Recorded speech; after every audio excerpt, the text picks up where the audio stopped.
What if I told you that cemetery workers quit their jobs at 3 times the national average? What if the reason isn't low pay or difficult hours, but something far more disturbing? Tonight on Silent Fears, 11 real people share their terrifying encounters with the unexplained. From groundskeepers who've seen the impossible to visitors who've heard voices from empty graves. These aren't ghost stories. These are documented experiences that will make you reconsider everything you thought you knew about what happens after dark. If you're ready for the truth, hit subscribe and let's dive into the darkness together. Let's move to our first story. My name is Emerson, and I've been working as a night groundskeeper at Hillcrest Municipal Cemetery for 15 years now. When people hear what I do for a living, they usually make jokes about working with dead people or ask if I've ever seen a ghost. I used to laugh it off, tell them the dead are the least of my worries.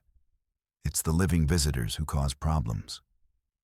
But 6 months ago, something started happening that I can't explain. And it's gotten to the point where I'm questioning everything I thought I knew about this place. It started on a Tuesday night in March. I remember because Tuesdays are always quiet. No fresh burials scheduled, minimal visitor traffic during the day, just me and my routine maintenance. I've got my patterns down to a science after all these years. I start at the north gate, work my way through the older sections, then finish up in the modern areas by dawn. That night, I was making my usual rounds around midnight when I noticed something odd in Section C, the area we reserve for people without family plots. Mostly elderly folks whose relatives live far away or have passed on themselves. There's this one unmarked grave, Plot C-47, that's been empty since I started working here. Not empty like there's no body. The records show someone's buried there from 1987. But empty of any markers, flowers, or signs that anyone remembers this person exists. I'd walked past it thousands of times without giving it much thought. But that night, there was a small bouquet of white lilies placed right where the headstone should be. Fresh lilies still had dewdrops on them, tied with a blue ribbon that looked new. I figured maybe someone had finally decided to visit their relative, maybe found out about the burial through genealogy research or something. It happens more than you'd think. I made a mental note to check with the office about getting a proper marker installed if the family wanted one, and continued my rounds.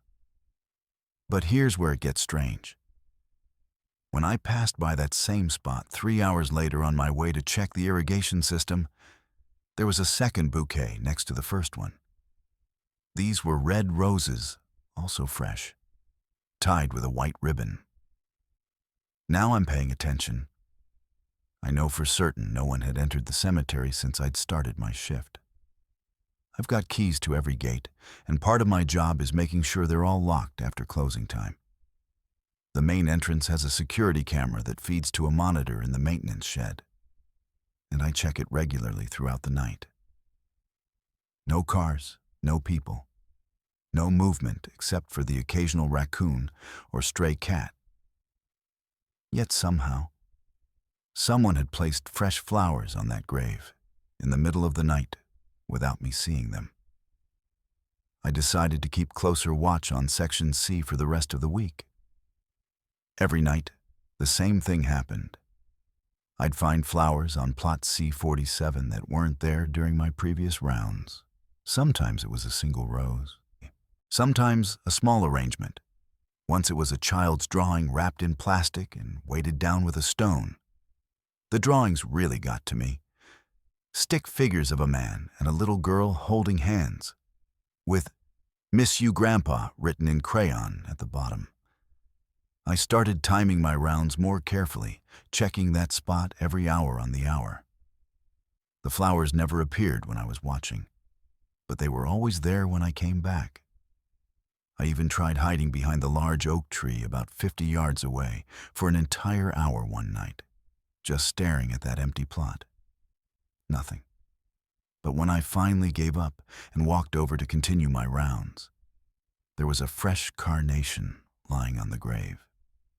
After 2 weeks of this, I decided to check the security footage more thoroughly. I went through every night's recording, fast-forwarding through hours of empty pathways and shadowy trees.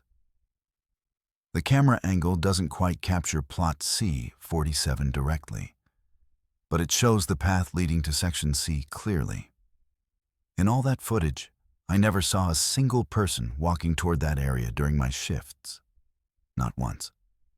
The flowers kept coming, every single night without fail. I started keeping a log of what appeared, the types of flowers, the colors, whether there were notes or drawings attached. Some patterns emerged.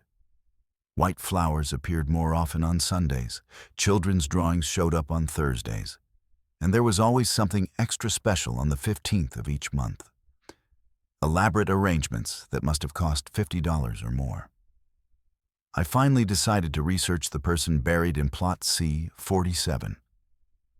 The cemetery office had limited records from 1987, but I found out it was an elderly man named Walter, age 73, died of natural causes. No family contact information. Burial paid for by the county.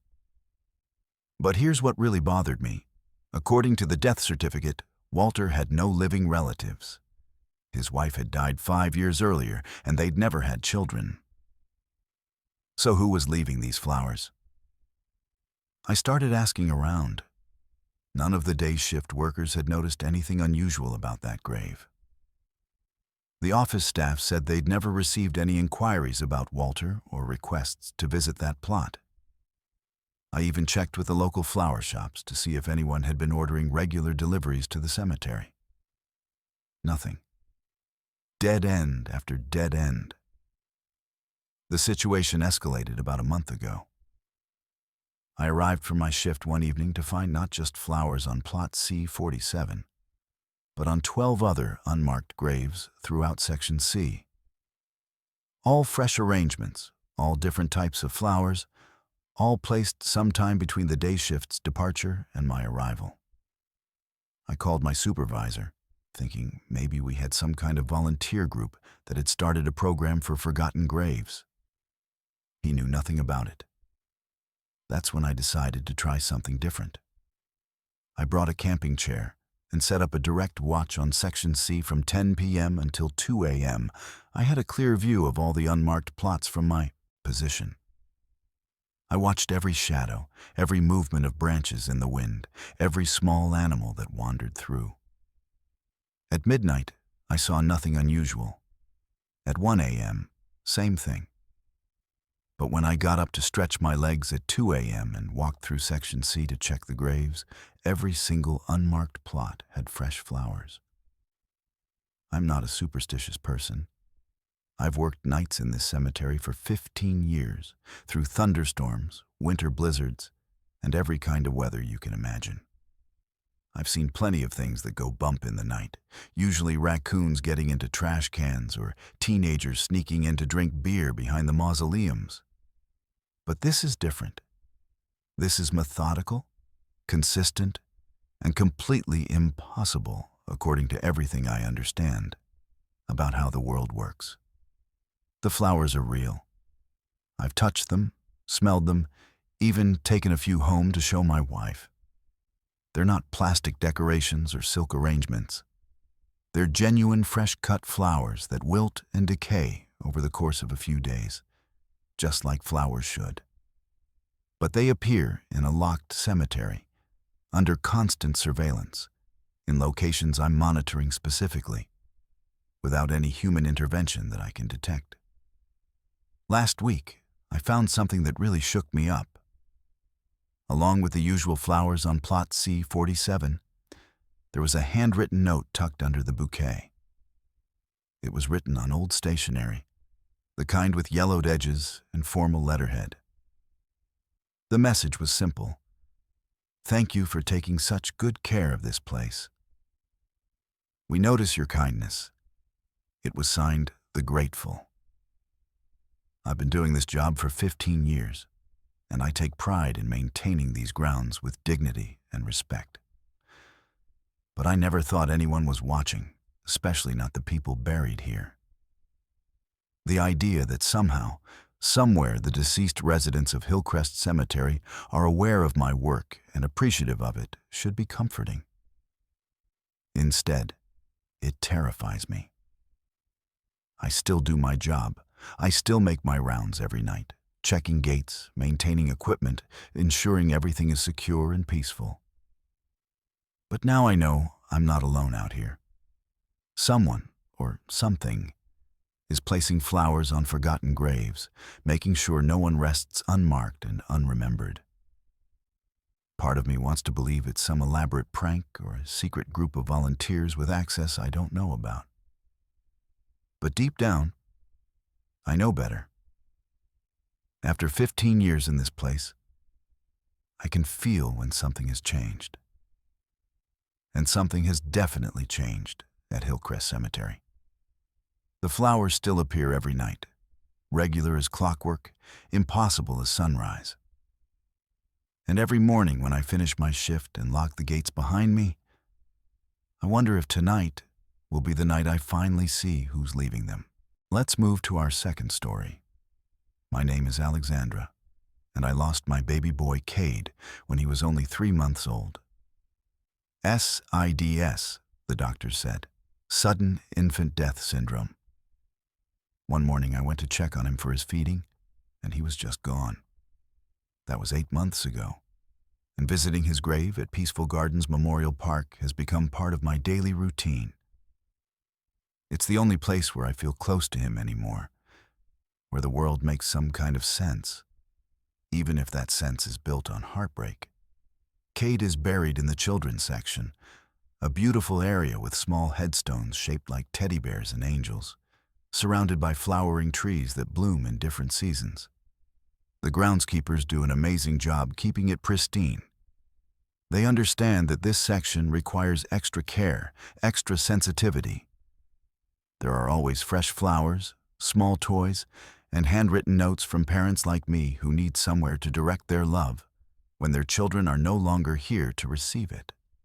I usually visit in the late afternoon, after work, when the cemetery is quieter and I can have some privacy with my thoughts. Cade's headstone is a small white marble angel with his name, birth date, and the words, "Forever in our hearts," engraved below. I bring him a new small toy every week. Rattles, stuffed animals, little cars, the things I would have given him as he grew up. I know it might seem strange to some people, but it helps me feel like I'm still taking care of him somehow. About 3 months ago, I started noticing something unusual during my visits. I'd be sitting by Cade's grave, talking to him quietly or just sitting in silence, when I'd hear what sounded like a baby crying. Not distressed crying, but the soft, intermittent sounds that healthy babies make when they're trying to communicate. At first, I thought it was my imagination, my grief playing tricks on my mind. Losing a child does things to your brain that you can't prepare for. You hear their voice in other children's laughter. You think you see them in crowded places. You wake up at night thinking you hear them crying in the next room. But the crying I heard at the cemetery was different. It was clear, distinct, and it always seemed to come from the same general area, about 30 feet away from Cade's grave, near a cluster of smaller headstones that marked the resting places of infants who'd passed away decades ago. Some of these stones were so old that the inscriptions had worn away, leaving just the shapes of lambs and cherubs carved into weathered granite. The first few times I heard it, I looked around for other visitors who might have brought young children with them. But the children's section was always empty during my visits. I'd walk toward the sound, trying to locate exactly where it was coming from. But as soon as I moved away from Cade's grave, the crying would stop. When I returned to my spot and settled back down, it would start again within a few minutes. I began to pay more attention to the pattern. The crying never lasted more than 30 seconds at a time. And it always came in the same rhythm. 3 short bursts, then silence. Then 3 more bursts. It reminded me of the way Cade used to cry when he was hungry, that specific cadence that every parent learns to recognize. But this wasn't Cade's cry. I knew my baby's voice better than my own heartbeat, and this was different. Softer somehow, more distant, like it was coming from far away even though it sounded close. After a few weeks of this, I decided to investigate the older graves in that area. Most of the headstones dated back to the 1950s and 1960s, marking the final resting places of children who died in infancy during an era when such losses were more common but talked about less openly. Some stones simply read, "Baby Johnson," or "Infant Daughter," with dates showing lives that lasted only days or weeks. Reading these inscriptions broke my heart all over again, thinking about parents from generations past who'd experienced the same devastating loss I was living through. One afternoon in late September, I was having a particularly difficult day. It would have been Cade's first Halloween, and I was struggling with a milestone he'd never reach. I was sitting by his grave, crying harder than I had in weeks, when the distant crying started again. But this time, it was different. Instead of the usual 3-burst pattern, it was continuous, gentle, almost like a lullaby made of soft infant sounds. Without thinking, I called out softly, "It's okay, baby? Mommy's here." The crying stopped immediately. The silence that followed was so complete, it felt like the entire cemetery was holding its breath. Then, very faintly, I heard what sounded like a content sigh.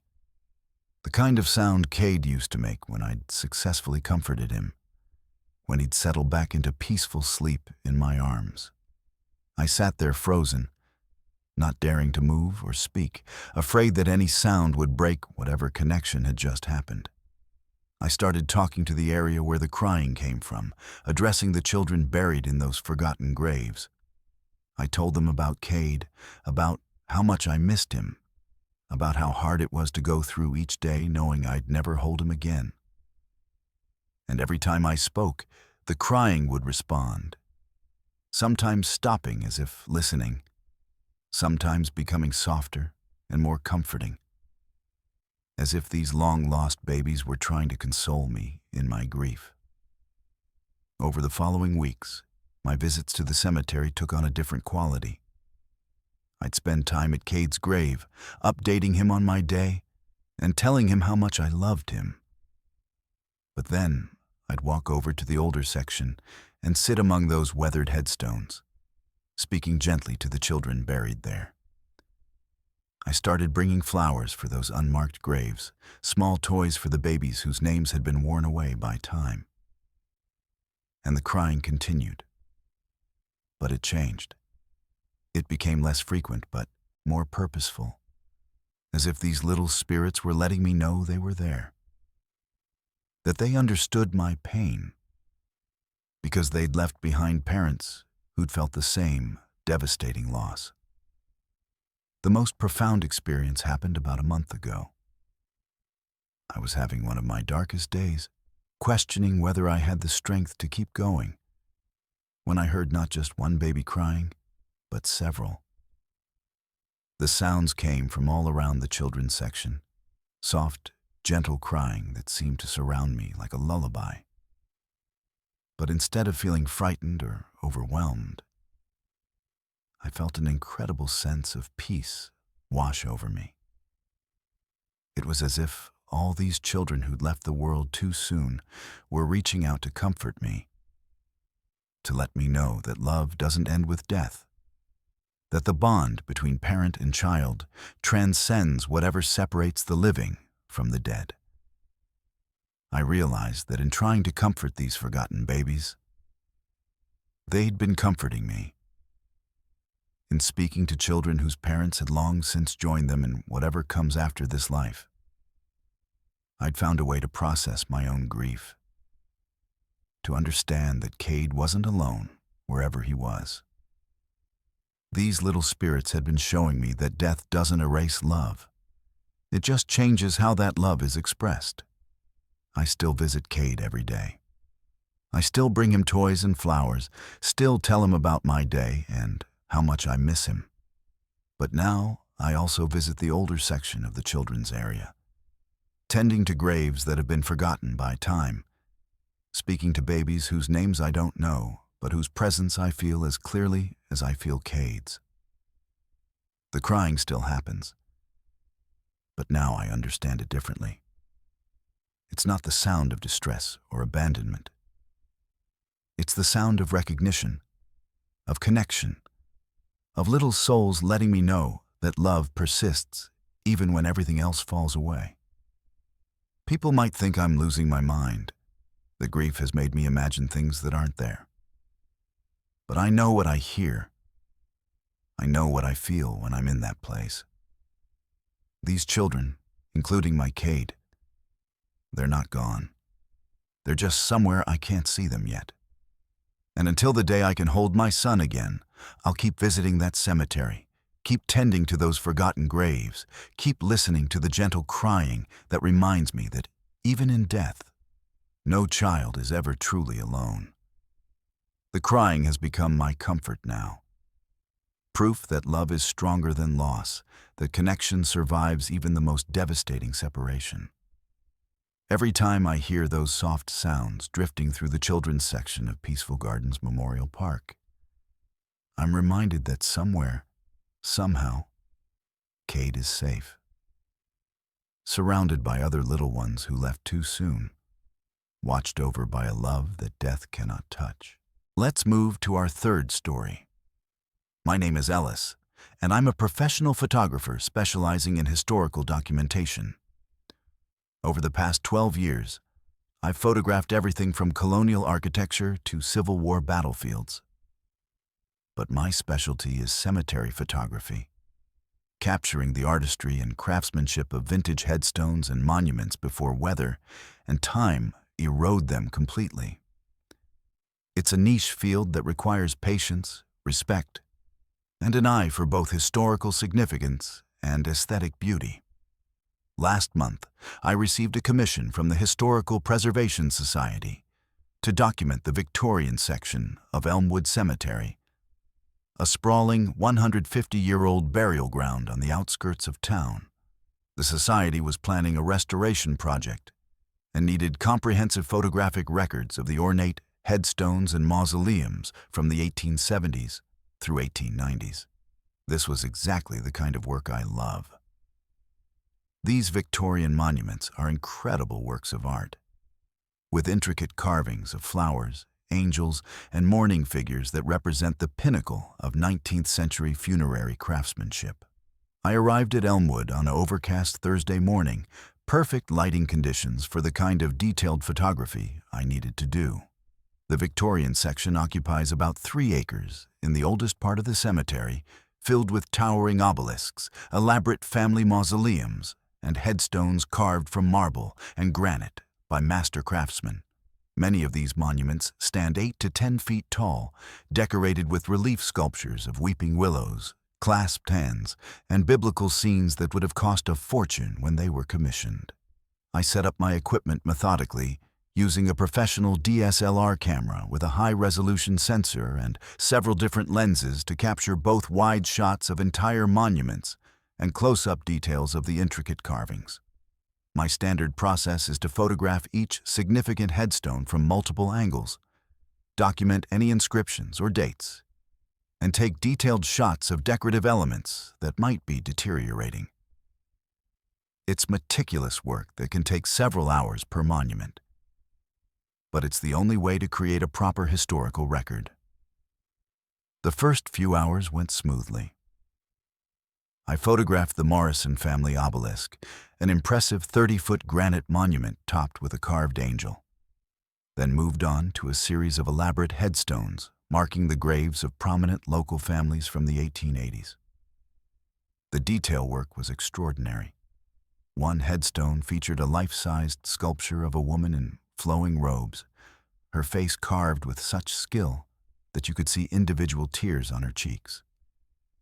It was around noon when I started noticing something unusual in my photos. I was working on documenting a large Victorian monument dedicated to the Whitmore family, taking shots from various distances and angles, when I reviewed the images on my camera's LCD screen. In several of the photos, there appeared to be figures standing behind the monument, shadowy human shapes that seemed to be wearing period clothing from the late 1800s. At first, I assumed it was a technical issue. Sometimes reflections or lighting conditions can create optical illusions in photographs, especially when shooting in overcast conditions with complex stone structures. I checked my lens for smudges, adjusted my camera settings, and took several more shots of the same monument from the same positions. But when I reviewed these new images, the figures were still there, clearer now, and I could make out more details. In one photograph, there was definitely a woman in a long dark dress standing just behind the left side of the monument. Her clothing looked authentic to the Victorian era. High neckline, fitted bodice, full skirt that reached the ground. Another image showed what appeared to be a man in a formal suit with a top hat, positioned near the base of the monument as if he were reading the inscription. Most unsettling of all, in one close-up shot of the monument's carved angel, there was clearly a child visible in the background, wearing what looked like a sailor's suit typical of boys' fashion from the 1880s. I looked around the cemetery carefully. I was completely alone. No other visitors, no maintenance workers, no one who could have been standing behind those monuments when I took the photos. The Victorian section is fairly isolated from the rest of the cemetery, surrounded by old oak trees and separated from the main pathways by a low stone wall. If anyone had been walking through the area, I would have seen them clearly. I decided to experiment. I walked to a different monument about 50 yards away, an elaborate family mausoleum with Gothic Revival architecture, and took several photographs without looking through the viewfinder first. When I reviewed these images, I found the same phenomenon. Figures in Victorian-era clothing appearing in the background, sometimes partially obscured by trees or monuments, but clearly visible and obviously dressed in period-appropriate attire. The figures weren't transparent or ghostly-looking like you might expect from movie special effects. They appeared solid and real in the photographs, with clear details of their clothing and posture. The woman I'd seen in the first photos was wearing what looked like mourning attire, all black, with a long veil that partially covered her face. The man appeared to be middle-aged, with a full beard and formal coat. The child looked to be around 8 or 10 years old, and in one particularly clear image, I could see that he was holding what appeared to be flowers. I spent the next 3 hours taking photographs throughout the Victorian section, and the results were consistent. Nearly every image I captured contained at least one figure dressed in 19th century clothing. Sometimes they appeared to be visiting specific graves, standing near headstones with their heads bowed as if in prayer or remembrance. Other times, they seemed to be walking along the pathways that wind through the monuments, as if taking a leisurely stroll through the cemetery. What made the situation even more extraordinary was that the figures seemed to be interacting with their environment in ways that suggested they were aware of the graves and monuments around them. In several photos, I captured what appeared to be a woman placing flowers on a grave. Though when I walked to that exact spot, there were no fresh flowers visible. In another image, a man appeared to be reading the inscription on a headstone, his posture and positioning suggesting he was genuinely engaged with the text carved into the stone. I decided to research some of the names I could read on the monuments where these figures appeared most frequently. Back home that evening, I spent hours going through historical records, obituaries, and cemetery documents. What I discovered sent chills through me. The Whitmore Monument, where I'd first noticed the figures, marked the graves of a family who had died in a typhoid epidemic in 1887. The historical records included photographs of the family, and the woman in the dark dress from my cemetery photos bore a striking resemblance to Mabel Whitmore, the family matriarch who had died at age 34. The Gothic mausoleum where I'd photographed the man in the formal suit belonged to the Crawford family. Historical documents showed that Otto Crawford, a prominent businessman, had died in 1889 and was buried there along with his wife and 3 children. The man in my photographs matched the description of Otto Crawford from his obituary. Middle-aged, bearded, known for his formal dress and serious demeanor. Most remarkably, the child I'd photographed near several different monuments matched historical descriptions of Phoenix Morrison, age 9, who had died of scarlet fever in 1885. His grave was marked by a small headstone decorated with carved toys and flowers, and according to historical records, he had been known for wearing sailor suits, which was exactly what the child in my photographs was wearing. I returned to Elmwood Cemetery the following week with different camera equipment, thinking perhaps there was something wrong with my original setup. I used a completely different camera body, different lenses, and even brought a colleague along to witness my work. The results were identical. Every photograph I took in the Victorian section contained figures dressed in period clothing, appearing solid and real, interacting with the graves and monuments as if they belonged there. My colleague couldn't see anything unusual when looking directly at the monuments. But when we reviewed the digital images together, he confirmed that the figures were clearly visible in the photographs. We tried taking pictures with his camera equipment as well, and the same figures appeared in his images too. It wasn't a malfunction with my specific equipment. Whatever was happening was being captured by any camera used in that section of the cemetery. The Historical Preservation Society was fascinated by my documentation, both for the architectural details they needed and for the unexplained figures that appeared in every image. They've since commissioned additional research into the history of the families buried in that section, and we've been able to identify several more of the figures based on historical photographs and records. I've completed dozens of cemetery photography projects over the years, but I've never experienced anything like what happened at Elmwood. The figures in those photographs weren't random or chaotic. They were specific individuals, dressed appropriately for their historical period, appearing near graves that corresponded to their actual burial locations. It's as if the Victorian section of that cemetery exists simultaneously in our current time and in the late 1800s. With the residents of that earlier era still visiting and tending to their eternal resting places. I still can't explain what my camera captured that day, but I have over 200 photographs that document something extraordinary happening in the Victorian section of Elmwood Cemetery. Whatever those figures represent, they've made me reconsider everything I thought I knew about the places where we lay our dead to rest. Let's move to our 4th story.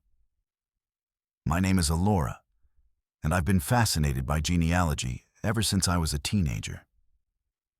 What started as a high school project about my family tree has turned into a passionate hobby that's consumed most of my free time for the past 8 years.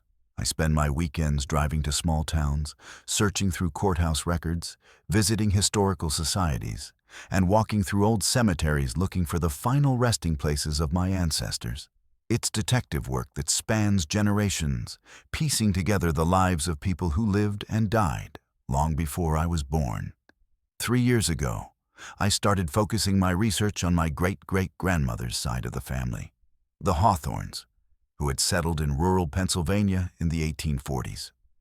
The paper trail was frustratingly sparse. Birth certificates from that era were often missing, marriage records were incomplete, and death certificates sometimes listed causes of death as simply fever or consumption, without specific dates or details. but I was determined to find where my ancestors were buried and learn more about their lives.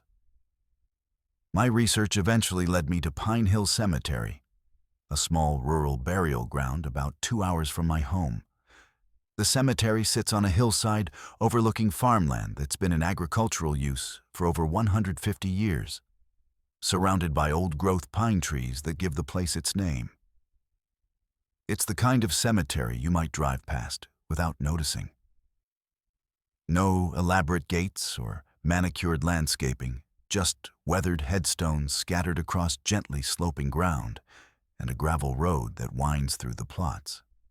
The first time I visited Pine Hill, I spent 4 hours walking among the headstones, using a handheld GPS device and cemetery mapping app to document the locations of graves that might belong to Hawthorne family members.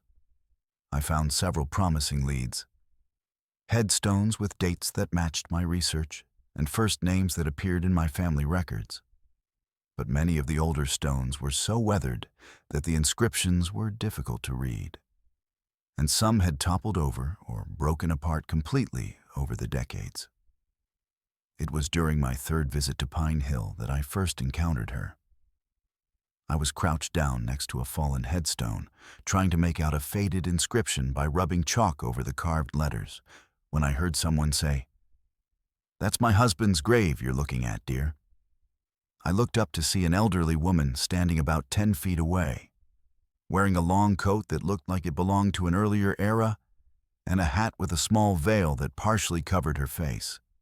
She appeared to be in her 70s or 80s, with white hair visible beneath her hat and a posture that suggested someone accustomed to hard work, but still maintaining dignity and grace. Her clothing was neat and well-maintained, but the style was distinctly old-fashioned, the kind of outfit my grandmother might have worn to church in the 1950s. What struck me most was how quietly she'd approached. I hadn't heard footsteps on the gravel or seen her walking through the cemetery before she spoke. "I'm sorry," I said, standing up quickly. "I'm researching my family history, trying to find information about the Hawthorne family." I didn't mean to disturb anything. She smiled kindly and stepped closer to the fallen headstone. "Colt Hawthorne," she said, pointing to the weathered stone. "Born 1823, died 1891. He was a good man, worked the land his whole life, raised 7 children."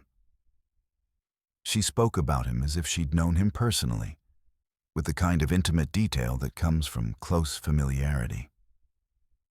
I was excited to meet someone who knew local history and might be able to help with my research. "Are you familiar with other members of the Hawthorne family buried here?" I asked. "I believe I might be descended from this line." Her eyes lit up with interest. "Oh yes, dear. The Hawthornes were good people. Colt's wife Vera is buried right over there." She pointed to a section about 30 yards away. "And 3 of their children are in the plot just beyond that oak tree."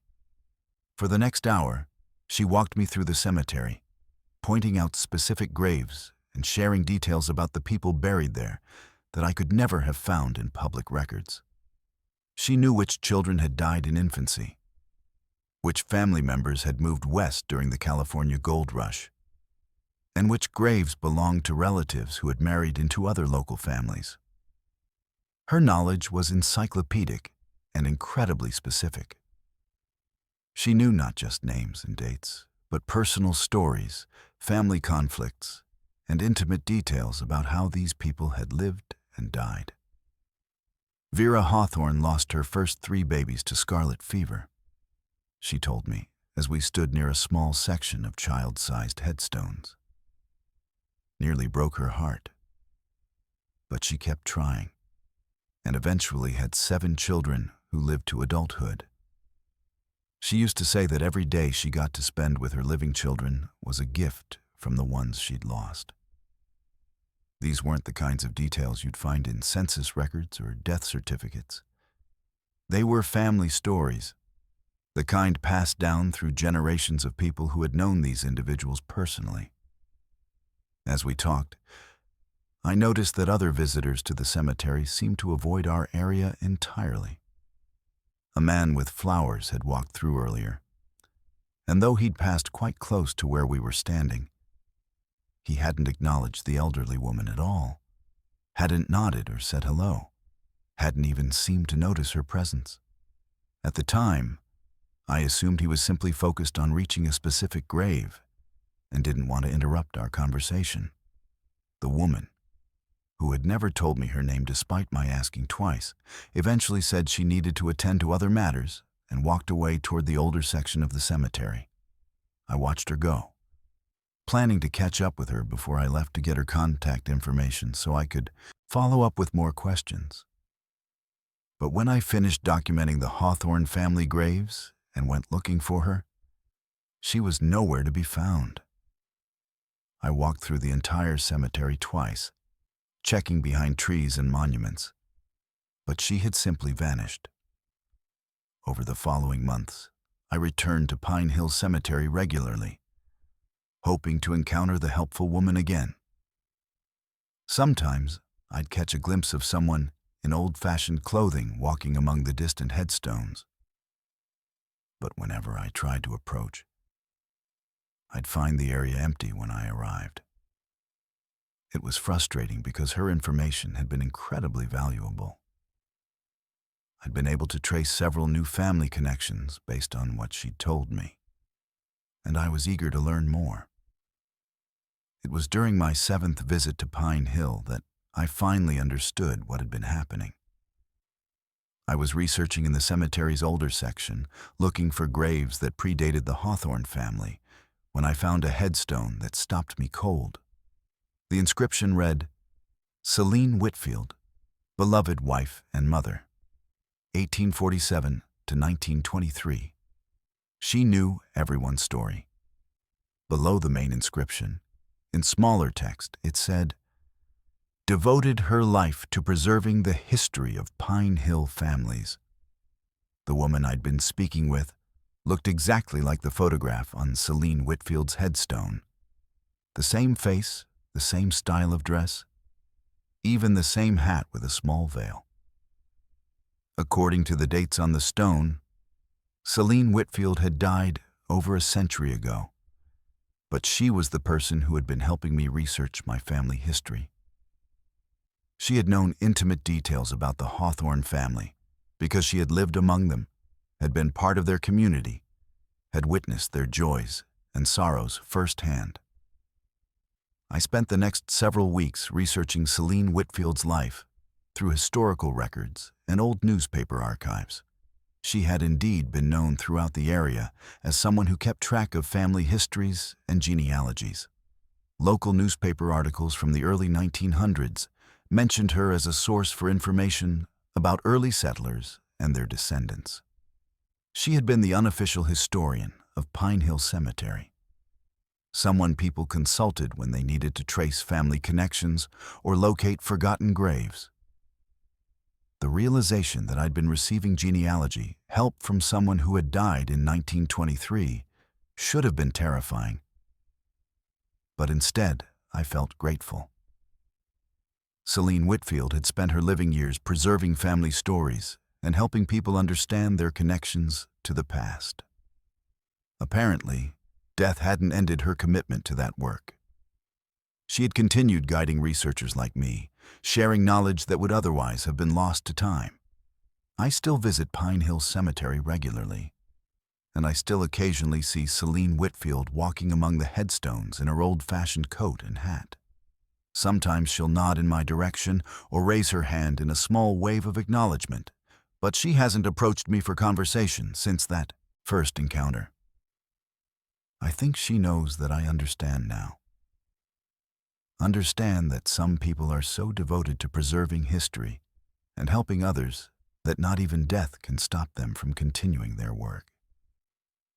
Thanks to Celine's guidance, I've been able to trace my family line back 6 generations and connect with living relatives I never knew existed. I've learned stories about my ancestors that bring them to life in ways that dates and names on official documents never could. And I've come to understand that cemeteries aren't just places where the dead rest. They're places where the past remains accessible to those who know how to look and listen. Celine Whitfield taught me that family history isn't just about names and dates on documents. It's about the stories that connect us to the people who came before us. And sometimes, if we're very fortunate, those stories are preserved by people who understood their importance deeply enough to continue sharing them long after their own stories should have ended. Let's move to our fifth story. My name is Atticus, and for the past 3 years, I've been living in a house that sits directly adjacent to Riverside Cemetery, a small municipal burial ground that's been serving our town since 1892. When my wife and I first looked at the property, the real estate agent made a point of mentioning the cemetery location, assuming it might be a deterrent. But we actually saw it as a positive. Quiet neighbors, no future development concerns, and a peaceful view from our bedroom window. We got the house for a great price specifically because of its proximity to the cemetery. And for the first 2.5 years, we couldn't have been happier with our decision. Our bedroom is on the second floor, facing east toward the cemetery, with 2 large windows that provide an unobstructed view of about half the burial grounds. During the day, it's actually quite beautiful. Mature oak trees, well-maintained pathways, and the gentle slope of the hillside creating an almost park-like atmosphere. We've watched families visit their loved ones, seen seasonal decorations appear and disappear on graves, and observed the groundskeepers going about their daily maintenance routines. It's been a comforting presence, a reminder of the continuity of life and the importance of remembering those who came before us. But 8 months ago, something changed. I started noticing movement in the cemetery during the early morning hours, not the random shadows cast by tree branches or the occasional stray cat, but deliberate, purposeful movement that followed the same pattern night after night. At first, I thought I might be seeing the night security guard making his rounds. But when I called the cemetery office to ask about their security schedule, they told me they didn't employ any nighttime security personnel. The gates are locked at sunset, and the grounds remain unpatrolled until the maintenance crew arrives at dawn. The movement I was observing always occurred at exactly the same time, 3:17 a.m. I know this because the first few times I saw it, I checked my bedside clock to see what time it was, thinking the activity might be related to some kind of maintenance schedule. But 3:17 a.m. seemed like an odd time for any legitimate cemetery business, so I started paying closer attention. The figure I was seeing appeared to be walking the same route every night, following the main pathway that runs along the eastern edge of the cemetery, parallel to our property line. From my bedroom window, I could see the figure clearly when it passed under the street lamps that illuminate the cemetery's main walkway.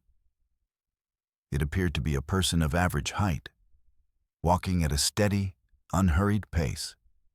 The figure always entered my field of view from the southern end of the cemetery, followed the eastern pathway for about 200 yards, then stopped at a specific headstone roughly halfway through its journey. It would remain at that location for several minutes.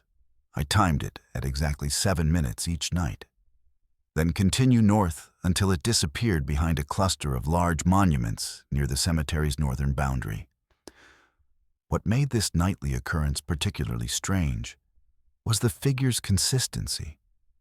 Every single night, without exception, the same route, the same timing, the same 7-minute stop at the same headstone. Weather didn't seem to matter. I observed this routine through thunderstorms, snow, and clear nights alike. The figure appeared solid and real, casting shadows under the streetlights and moving with the natural gait of a living person. But the repetitive nature of the behavior was unlike anything I'd ever witnessed from an actual human being. After watching this routine for several weeks, my curiosity got the better of me. I decided to get a closer look at the headstone where the figure stopped every night. The next morning, I walked over to the cemetery and located the spot. It wasn't difficult to find. The headstone was a simple gray granite marker about 3 feet tall, positioned just off the main pathway, exactly where I'd observed the nightly stops occurring. The inscription read, Caleb Mitchell, 1934 to 1987, devoted husband and father. His morning walks brought him peace. Caleb Mitchell. I researched the name and discovered that he had indeed lived in our neighborhood, just 4 blocks from where my house now stands. According to his obituary, Caleb had been a retired postal worker who was known for taking long walks through the neighborhood every morning before dawn. The obituary mentioned that his favorite route took him through Riverside Cemetery, where he enjoyed the quiet solitude and often stopped to read headstones and reflect on the lives of the people buried there. He had died suddenly of a heart attack in 1987, at the age of 53, while on one of his morning walks. The realization that I was potentially watching Caleb Mitchell continue his morning walking routine 36 years after his death should have been terrifying. But instead, I found it oddly comforting. Here was someone who had loved his daily walks so much that not even death had stopped him from taking them. The 7-minute stop began to make sense, too. Caleb had probably paused at various headstones during his living walks to read inscriptions and pay his respects. And he was continuing that contemplative practice in death. I started setting my alarm for 3:15 a.m. so I could watch Caleb's nightly routine more systematically. I wanted to understand exactly what he was doing during those 7 minutes at the headstone, and whether there were other details I'd missed. Through binoculars, I could see him more clearly during his stops. He appeared to be reading the headstone inscription, sometimes moving around it, as if viewing it from different angles, occasionally seeming to bow his head in what looked like a moment of silent respect or prayer. The most remarkable thing about Caleb's appearances was how natural they seemed. He didn't float or glide or exhibit any of the supernatural characteristics you might expect from a ghostly apparition. He walked like a living person, with a slightly favored left leg that suggested an old injury, and he dressed in what appeared to be casual walking clothes, dark pants and a light jacket. His movements were purposeful and peaceful, those of someone enjoying a morning constitutional rather than someone trapped in some kind of supernatural torment. Over the months, I found myself looking forward to Caleb's 3:17 a.m. appearances. There was something reassuring about the consistency of his routine, the dedication he showed to continuing a practice that had obviously brought him joy during his lifetime. I began to feel like I was sharing the neighborhood with a friendly presence, someone who appreciated the same quiet beauty of the cemetery that had drawn my wife and me to our house in the first place. I started keeping a log of Caleb's walks, noting any variations in his routine or behavior. But there were virtually no variations. He was more punctual than any living person I'd ever known, more consistent in his habits than anyone bound by the demands of work schedules or family obligations. The only change I observed was seasonal.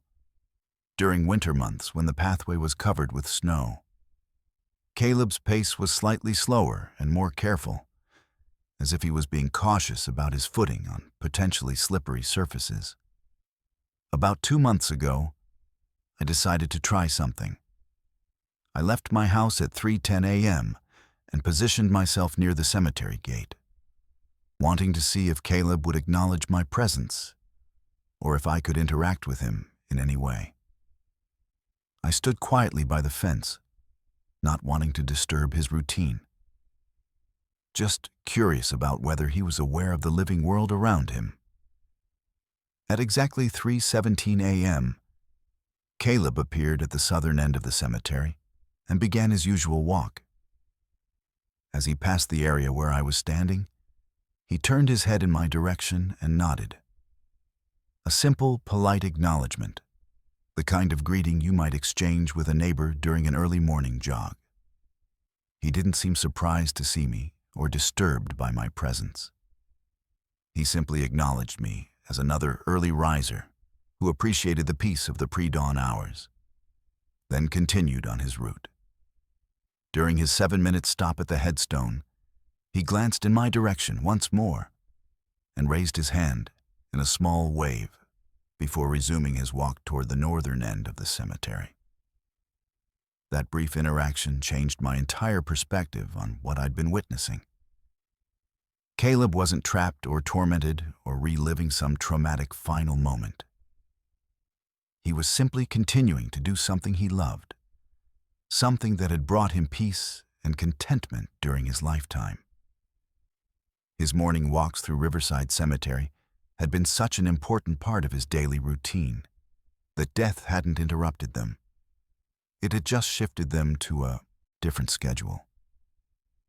I still watch Caleb's walks most nights, and occasionally I'll step outside to greet him during his route. He always acknowledges me politely, sometimes with a nod, sometimes with a small wave. We've never spoken, but we've established the kind of cordial relationship you might have with any neighbor who shares your appreciation for early morning solitude. Caleb has taught me that some routines, some sources of peace and joy, are so fundamental to who we are that they continue long after everything else has ended. Living next to Riverside Cemetery has given me an unexpected neighbor, someone who reminds me every night that the things we truly love become part of us in ways that transcend the boundaries between life and death. Caleb Mitchell continues his morning walks because walking brought him peace, and apparently, peace is something that doesn't end when the heart stops beating. Let's move to our 6th story. My name is Israel, and I've been working as the head caretaker at Greenwood Memorial Cemetery for 35 years. When I started this job in 1989, I was 22 years old and thought I knew everything about maintaining cemetery grounds. I'd worked landscaping jobs before, understood the basics of groundskeeping, and figured that working in a cemetery would be like maintaining any other large outdoor space. I was wrong about that. But it took me decades to understand just how wrong I was. Greenwood Memorial is one of the oldest cemeteries in our state, established in 1856 and covering nearly 40 acres of rolling hills dotted with ancient oak trees and elaborate Victorian monuments. The oldest section contains mausoleums that are architectural masterpieces, Gothic revival structures built from imported stone with intricate metalwork and stained glass windows. Some of these mausoleums belong to the founding families of our city, people whose names are still on street signs and public buildings throughout the area. My responsibilities as head caretaker include everything from grass cutting and tree maintenance to coordinating burials and maintaining the structural integrity of the older monuments. It's demanding work that requires both physical stamina and a deep respect for the families who have entrusted their loved ones to our care. Over the years, I've seen groundskeepers come and go. Some leave because the work is too physically demanding, others because they find the cemetery environment unsettling. But I've stayed because this place has become part of my identity, and because I've come to understand that my role here is about more than just maintenance. The incidents I'm about to describe began about 5 years ago. Though looking back now, I realized there were smaller signs that I'd dismissed or rationalized for years before that. The first major event occurred on a Tuesday evening in October when I was doing my final rounds before locking up for the night. I always check the mausoleums in the oldest section before leaving, making sure the doors are secure and that there's no evidence of vandalism or weather damage. These structures are over 150 years old, and even small problems can become expensive repairs if they're not addressed quickly. I was checking the family mausoleum, an impressive Gothic structure with heavy bronze doors and elaborate stone carvings, when I noticed that the door was slightly ajar. This was unusual because I always test these doors during my morning rounds, and I was certain it had been properly secured earlier that day. I approached the mausoleum to close the door properly, assuming that the old locking mechanism had simply worked loose over time. As I reached for the door handle, I heard the distinct sound of footsteps coming from inside the mausoleum. Not the scurrying of small animals or the settling sounds that old buildings sometimes make, but the clear, deliberate footsteps of someone walking across a stone floor. I called out, thinking that perhaps someone had gotten locked inside during visiting hours, though I couldn't imagine how that could have happened since I always do a thorough check of all structures before closing. There was no response to my call, but the footsteps continued. I opened the door wider and peered inside, using my flashlight to illuminate the interior. The mausoleum contains 6 crypts arranged along the walls, with a small central area where family members can gather for private memorial services. The space was empty, no visitors, no signs that anyone had been inside recently. But as I stood in the doorway, the footsteps continued, moving from one side of the mausoleum to the other with a measured, purposeful pace. I entered the mausoleum and walked through the entire space, checking behind the stone crypts and examining every corner where someone might be hiding. The interior was completely empty, but the footsteps persisted, seeming to move around me as I conducted my search. Most unsettling of all, I could hear the sounds clearly, but I couldn't pinpoint their exact location. They seemed to come from everywhere and nowhere at once. I left the mausoleum that night feeling deeply unsettled, but I convinced myself that old buildings make strange sounds, and that my imagination had transformed normal structural settling into something more dramatic. However, the same thing happened 3 more times over the following weeks. Always at the same mausoleum, always the same pattern of footsteps moving across the stone floor of an empty space. After the 4th incident, I decided to research the family history. What I discovered gave me a new perspective on what I'd been experiencing. The mausoleum had been built in 1867 for Tobias, a prominent local businessman who had died unexpectedly at age 45. According to historical records, Tobias had been deeply devoted to his family and had spent considerable time planning the mausoleum as a place where future generations could gather to remember their ancestors. The design included space for regular family visits and memorial services, and Tobias had apparently considered it one of his most important legacies. The footsteps I was hearing matched the pattern you'd expect from someone walking through the mausoleum, as Tobias himself might have done. Examining each crypt, moving thoughtfully through the space, perhaps checking to ensure that everything was being properly maintained. It was as if Tobias was still making his own inspection rounds, still taking personal responsibility for the care of his family's final resting place. Over the following months, the incident spread to other mausoleums throughout the oldest section of the cemetery.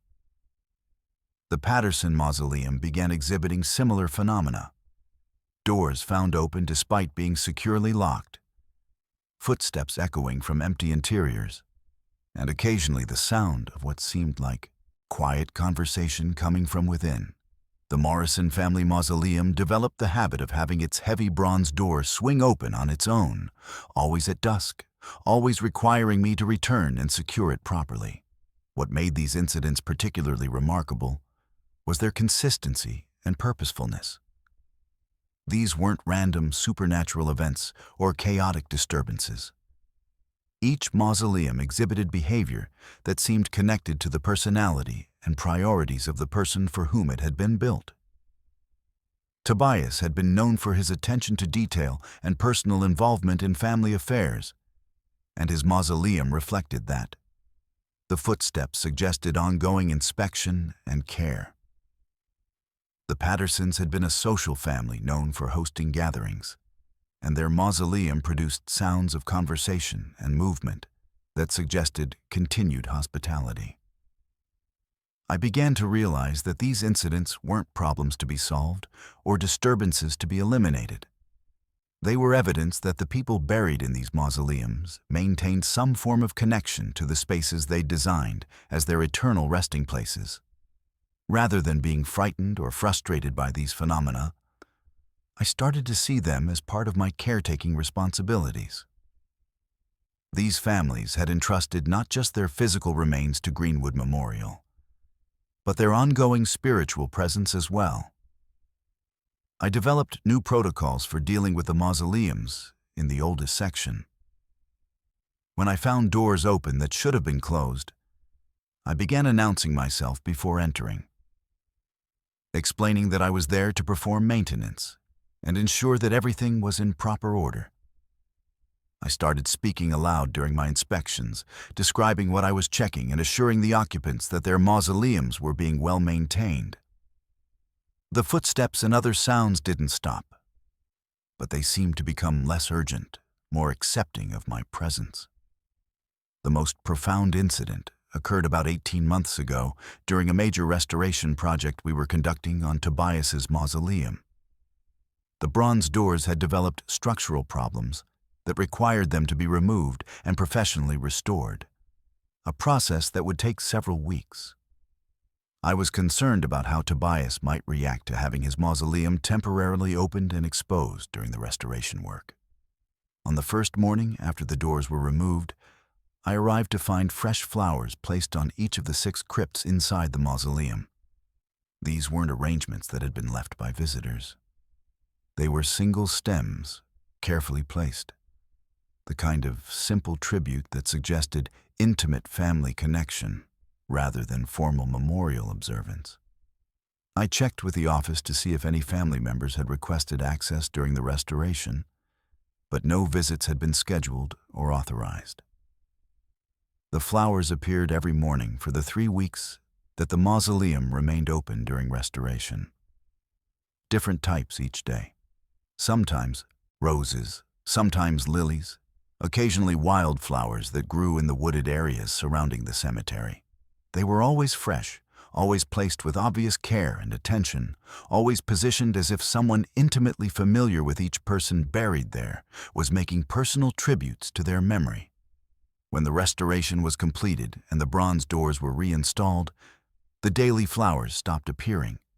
But something had changed in my relationship with the mausoleum and the entire oldest section of the cemetery.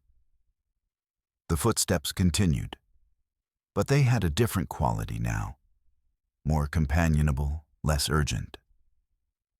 It was as if Tobias and the other long-deceased residents of these elaborate tombs had accepted me as a partner in caring for their eternal homes.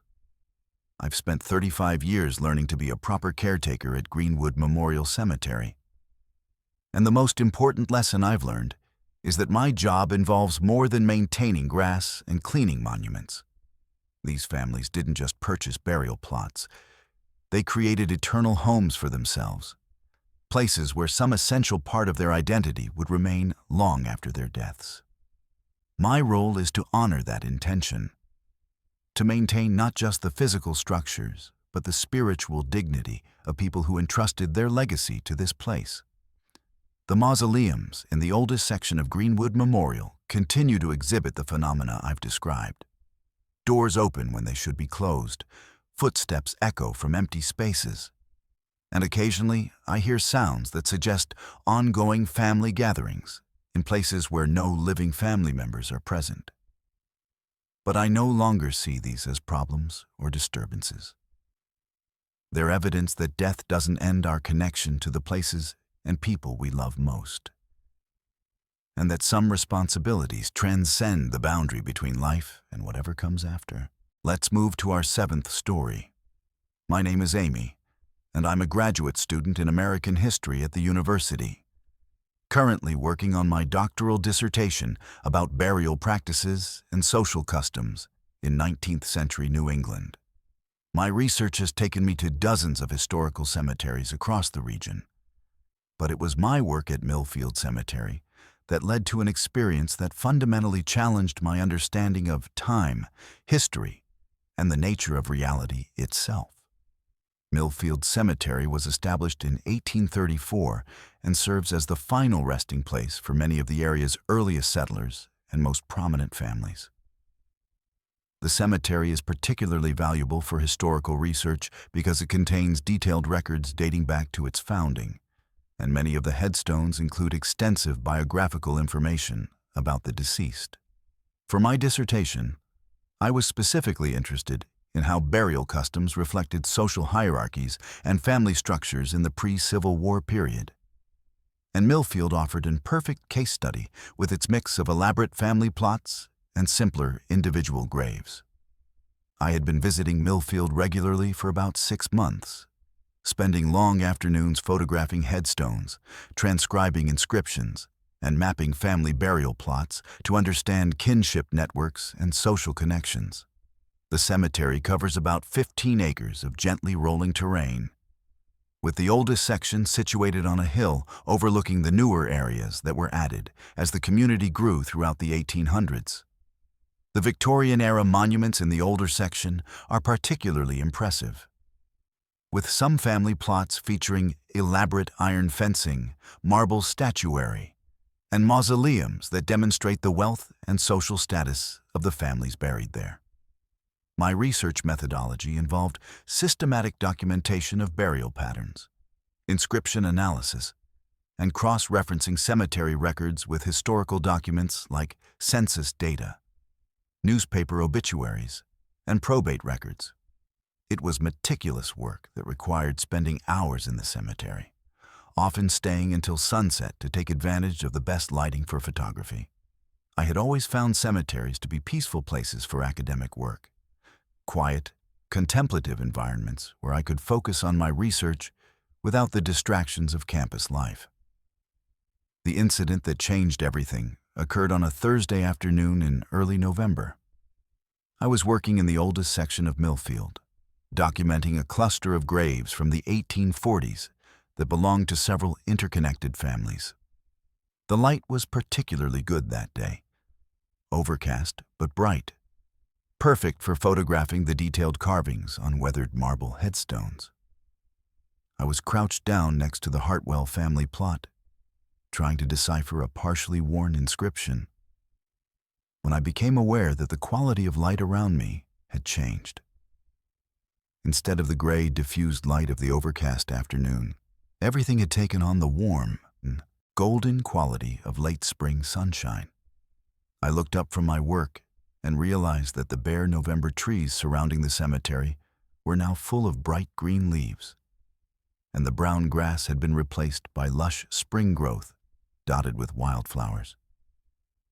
Even more startling, the modern elements I'd grown accustomed to, the paved pathways, the contemporary groundskeeping equipment stored near the maintenance shed, the chain-link fence marking the cemetery's boundary, had all disappeared. I stood up slowly, trying to process what I was seeing. The cemetery looked fundamentally the same in terms of its basic layout and the positioning of the older headstones. But everything else had changed.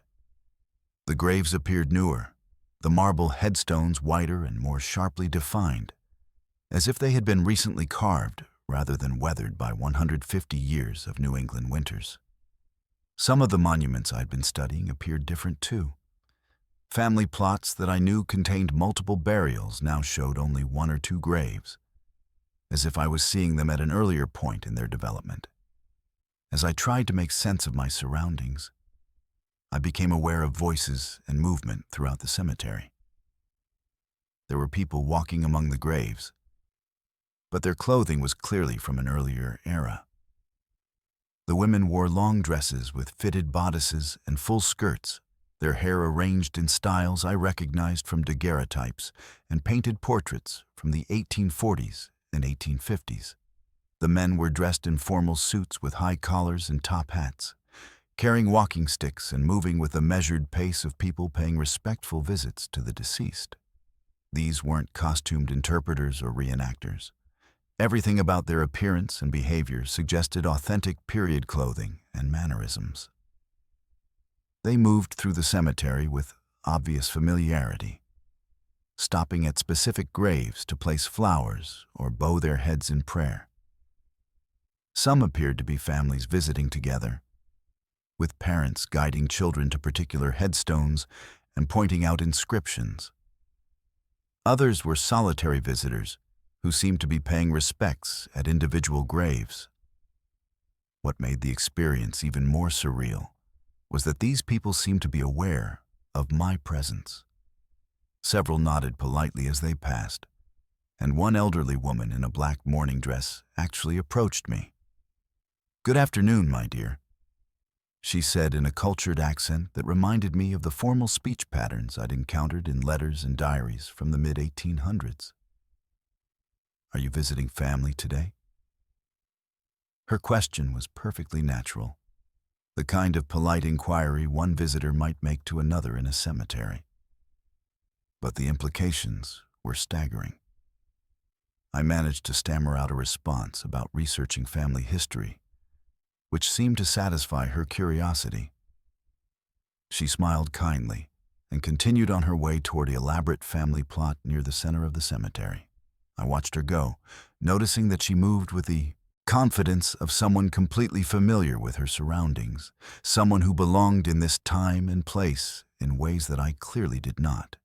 I spent what felt like an hour walking through this transformed version of Millfield Cemetery, observing the visitors and trying to understand what was happening to me. The people I encountered seemed to exist in a completely different temporal reality. They were experiencing the cemetery as it would have been in the 1840s or 1850s, visiting graves that were relatively new, placing flowers on headstones that hadn't yet been weathered by decades of exposure to the elements. Most remarkably, I was able to observe burial and mourning customs that I had only read about in historical documents. I watched a family funeral procession arrive, with black-draped carriages and mourners in formal Victorian mourning attire.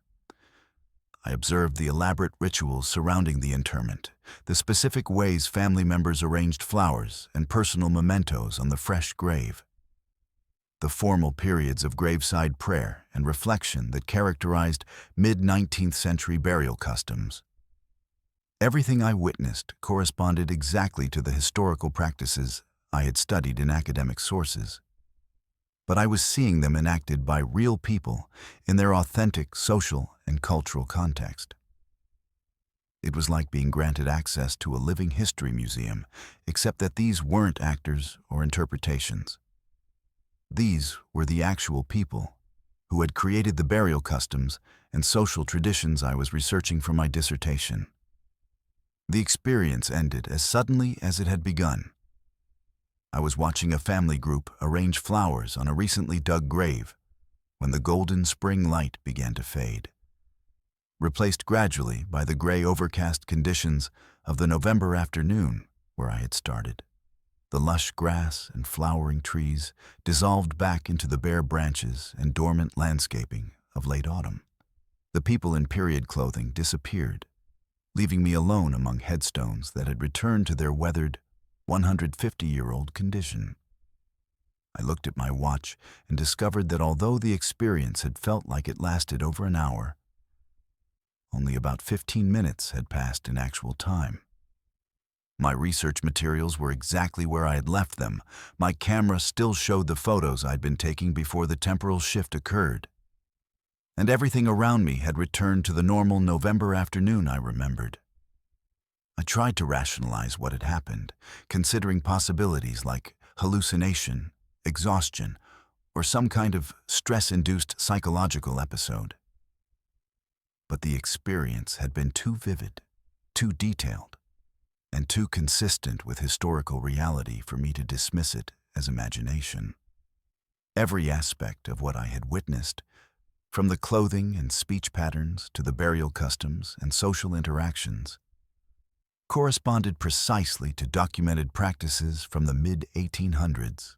More importantly, the experience had given me insights into my research that I never could have gained from written sources alone. I had observed firsthand how families interacted at grave sites, how social hierarchies were expressed through burial customs, how mourning practices functioned as community rituals that reinforced social bonds and cultural values. These observations became central to my dissertation, though I was careful to present them as informed interpretations rather than direct observations. I returned to Millfield Cemetery many times after that incident, hoping for another temporal displacement. But nothing like it ever happened again. However, my relationship with the cemetery had been fundamentally changed. I no longer saw it simply as a collection of historical artifacts to be studied and cataloged. Instead, I understood it as a place where the past remained somehow accessible, where the boundary between historical research and lived experience could occasionally dissolve. The experience taught me that history isn't just something that happened and ended. It's something that continues to exist in places like Millfield Cemetery, where the people and customs of earlier eras maintain some form of presence. My academic training had taught me to approach the past through documents and artifacts. But that afternoon showed me that sometimes, if we're very fortunate, the past approaches us instead, offering glimpses of historical reality that no amount of scholarly research could provide. That temporal displacement at Millfield Cemetery became the foundation of my understanding that cemeteries aren't just repositories of the dead. They're places where different periods of time can occasionally intersect, allowing those of us in the present to witness and learn from the lived experiences of people who came before us. Let's move to our 8th story. My name is Brinley, and I own a small floral business called Petals and Memories that specializes in cemetery arrangements and memorial flowers. I've been in this business for 12 years now, and a significant portion of my work involves regular deliveries to local cemeteries for families who want to ensure their loved ones' graves are always decorated with fresh flowers. It's meaningful work that connects me to people during some of their most difficult times. And I take great pride in creating beautiful arrangements that honor the memory of those who have passed away. My delivery route includes 7 different cemeteries throughout the county, ranging from large municipal burial grounds to small rural churchyard cemeteries. I typically make deliveries 3 times a week, following a schedule that ensures each location receives fresh arrangements regularly. Over the years, I've developed relationships with cemetery staff, regular visitors, and even some of the groundskeepers who help me navigate the locations of specific graves. It's a routine that has become second nature to me. I know the layout of most cemeteries by heart, can find specific graves without consulting maps, and have memorized the preferences of many regular customers. About 18 months ago, I started noticing something unusual during my deliveries to Oakwood Memorial Gardens, a mid-sized cemetery that serves several surrounding communities. Oakwood has been one of my regular stops for 8 years, and I deliver arrangements there twice a week for about 15 different families. The cemetery is well maintained, with clearly marked sections and numbered plots that make it easy to locate specific graves. I've never had any problems with deliveries there, and the cemetery staff has always been helpful and professional. The first incident I noticed involved the Henderson family plot, where I deliver fresh carnations every Tuesday for an elderly woman named Neela, whose husband died 3 years ago. I had placed the arrangement on the grave Tuesday morning as usual, positioning it carefully next to the headstone in the exact spot Neela had requested. When I returned Thursday with flowers for a nearby grave, I noticed that the Henderson arrangement had been moved to a completely different grave about 30 yards away. Not just shifted slightly, but relocated entirely to a plot belonging to a family I'd never heard of. At first, I assumed that cemetery maintenance staff had moved the flowers for some reason, perhaps to facilitate grass cutting or other grounds-keeping activities. I relocated the arrangement back to the Henderson plot and made a mental note to ask the office about their procedures for handling flower arrangements during maintenance work. But when I returned the following Tuesday with fresh flowers for Nyla, I found the previous week's arrangement had been moved again, this time to a grave, in an entirely different section of the cemetery. This pattern continued for several weeks. Every time I delivered flowers to the Henderson plot, the previous arrangement would be found moved to a different grave by my next visit. The flowers were never damaged or disturbed in any way. They were simply relocated, always placed carefully and respectfully on graves belonging to people I had no connection to. I spoke with the cemetery office about this, but they assured me that their maintenance staff never moves flower arrangements unless they're dead or creating safety hazards, and that they certainly wouldn't relocate arrangements to different graves. The mystery deepened when I started noticing that other arrangements I delivered were being moved as well.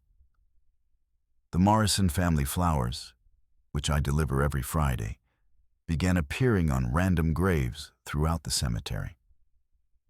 The Williams Memorial arrangement, a standing spray that I place monthly, was consistently found moved to the older section of the cemetery, always positioned on graves from the 1940s and 1950s. The pattern seemed random at first, but as I began documenting these incidents, I realized there was actually a logic to the relocations. The flowers were always being moved to graves that appeared to receive few or no visitors. The headstones where my arrangements ended up were often weathered and neglected looking, with no evidence of recent family visits, no fresh flowers, no decorative items, no signs that anyone was actively tending to these burial sites. It was as if someone was taking the flowers I delivered for well-remembered families and redistributing them to graves that had been forgotten by time and circumstance. I decided to conduct an experiment. I began using GPS tracking devices designed for delivery services, small, inconspicuous tags that I could hide within my flower arrangements to monitor their movements. The devices were designed to help florists track valuable deliveries, but I thought they might help me understand what was happening to my cemetery arrangements. The results were both fascinating and impossible to explain through conventional logic. According to the GPS data, my flower arrangements were being moved during the overnight hours, typically between 2 and 4 a.m. The movement patterns showed the arrangements traveling through the cemetery at a walking pace, following the paved pathways and gravel roads that connect different sections. Most remarkably, the GPS tracks showed that multiple arrangements were being moved simultaneously, suggesting that whoever was relocating my flowers was capable of carrying several large floral displays at once. I shared this information with cemetery security, thinking that perhaps they had a vandalism problem or that someone was gaining unauthorized access to the grounds during closed hours. But the cemetery doesn't employ overnight security, and the GPS tracks showed the flowers moving freely throughout the grounds without any attempt to avoid detection or stick to concealed routes. Whoever was moving my arrangements seemed to have legitimate access to all areas of the cemetery and was working openly rather than trying to hide their activities. The situation became even more intriguing when I started paying attention to which specific graves were receiving the relocated flowers. I began researching the names and dates on these headstones, looking for patterns that might explain why these particular burial sites were being selected. What I discovered was both heartbreaking and remarkable. Almost all of the graves receiving my redistributed flowers belonged to people who had died without close family in the area, or whose families had moved away or died out over the decades. Many of these were graves of elderly people who had outlived their children, immigrants whose families had remained in other countries, or individuals who had died young without having had children of their own. These were the forgotten graves, the burial sites that received no regular visitors, no seasonal decorations, no ongoing care from living relatives.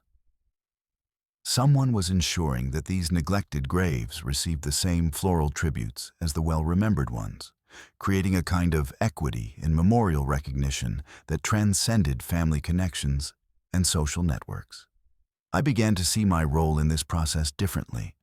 Rather than being the victim of some kind of theft or vandalism, I was apparently serving as an unwitting supplier in a redistribution system that ensured no grave went completely unremembered. The flowers I delivered for families who could afford regular arrangements were being shared with those who had no one left to remember them, creating a community of care that extended beyond the boundaries between life and death. The most remarkable incident occurred about 6 months ago during my regular Thursday delivery route. I was placing flowers on the Martinez family grave when I noticed an elderly man in old-fashioned clothing walking among the headstones about 50 yards away. He was carrying several floral arrangements that I recognized as ones I had delivered earlier that week to different graves throughout the cemetery. He moved slowly but purposefully, stopping at neglected graves and carefully positioning the flowers with obvious reverence and care. I watched him for several minutes, fascinated by his methodical approach and the respectful way he handled each arrangement. He seemed to know exactly where he was going, moving directly to specific graves without consulting maps or searching for particular headstones. When he finished placing flowers at one grave, he would move directly to the next location, suggesting intimate familiarity with the cemetery layout and the specific graves that needed attention. When I tried to approach him to introduce myself and ask about his work, he simply vanished. One moment he was clearly visible, placing flowers on a weathered headstone near the cemetery's eastern boundary, and the next moment he was gone. The flowers he had been carrying were now positioned respectfully on graves throughout that section. But the man himself had disappeared completely. I've continued making my regular deliveries to Oakwood Memorial Gardens, and my arrangements continue to be relocated to neglected graves throughout the cemetery. I no longer see this as a problem to be solved or a mystery to be unraveled. Instead, I've come to understand that I'm part of a larger system of care that ensures every person buried in that cemetery receives some form of ongoing remembrance, regardless of whether they have living family members to provide it. I've started including extra flowers in my deliveries, arrangements that I know will be redistributed to forgotten graves. It's become a partnership between my business and whatever force ensures that no burial site goes completely unremembered. My flowers serve the families who purchase them, but they also serve a broader community of the deceased who deserve recognition and care, even when there's no one left alive to provide it. Working in the memorial flower business has taught me that remembrance is one of the most fundamental human needs, something that continues to matter even after death. The mysterious redistribution of my arrangements at Oakwood Memorial Gardens has shown me that this need for remembrance creates its own systems of care, ensuring that flowers, respect, and recognition reach even those who seem to have been forgotten by the living world. Let's move to our 9th story. My name is Holden, and I'm what you might call an urban explorer, someone who seeks out abandoned places, forgotten buildings, and locations that most people avoid or have forgotten about. I've been exploring abandoned sites for about 7 years now, documenting the decay and history of places that society has left behind. I've photographed everything from defunct factories to abandoned hospitals. But it was my exploration of Shadowbrook Cemetery that gave me the most intense and physically terrifying experience of my life.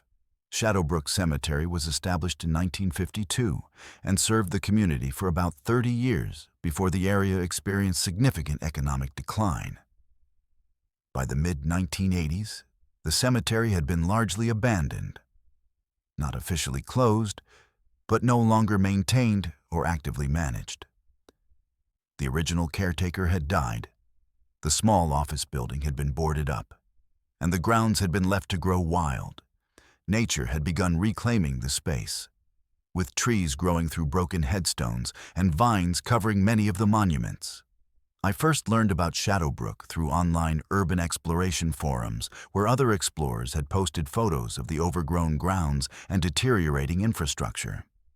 The cemetery had developed a reputation among urban explorers as a particularly atmospheric location, the kind of place that offered great photographic opportunities, while also providing that sense of discovery that comes from exploring truly forgotten places. Several other explorers had visited Shadowbrook over the years, and their reports described it as hauntingly beautiful, but otherwise unremarkable from a supernatural perspective. I planned my visit to Shadowbrook for a weekend in early October, thinking that the autumn lighting would be perfect for the kind of atmospheric photography I specialize in. I packed my usual exploration gear: professional camera equipment, flashlights, first aid supplies, and tools for safely navigating potentially hazardous terrain. I also brought rope and climbing equipment since other explorers had mentioned that some areas of the cemetery were difficult to access due to overgrown vegetation and uneven ground. The cemetery is located about an hour outside the city, reached by a series of increasingly rural roads that eventually dwindle to a gravel path leading to the abandoned entrance. The original gates had long since been removed, leaving only concrete pillars marking where the entrance used to be. A rusted metal sign, barely legible through decades of weather damage, still proclaimed Shadowbrook Cemetery, established 1952 in faded letters. My first impression of the cemetery was how completely nature had reclaimed the space. What had once been maintained grounds with clear pathways and organized sections had become something closer to a forest, with headstones scattered throughout. Trees had grown up through and around many of the monuments, creating surreal scenes where marble angels peered out from behind oak trunks and granite obelisks were wrapped in thick vines. The contrast between human memorial intentions and natural reclamation created exactly the kind of visual narrative I love to capture in my photography. I spent the first few hours methodically documenting the site, photographing individual monuments that had been particularly affected by the natural overgrowth and taking wide shots that showed the overall transformation of the cemetery. Some areas were so densely overgrown that I had to use machete to clear pathways, while others remained surprisingly accessible despite decades of abandonment. The headstones themselves told stories of a working-class community. Simple markers with straightforward inscriptions, family plots for local residents who had lived modest lives.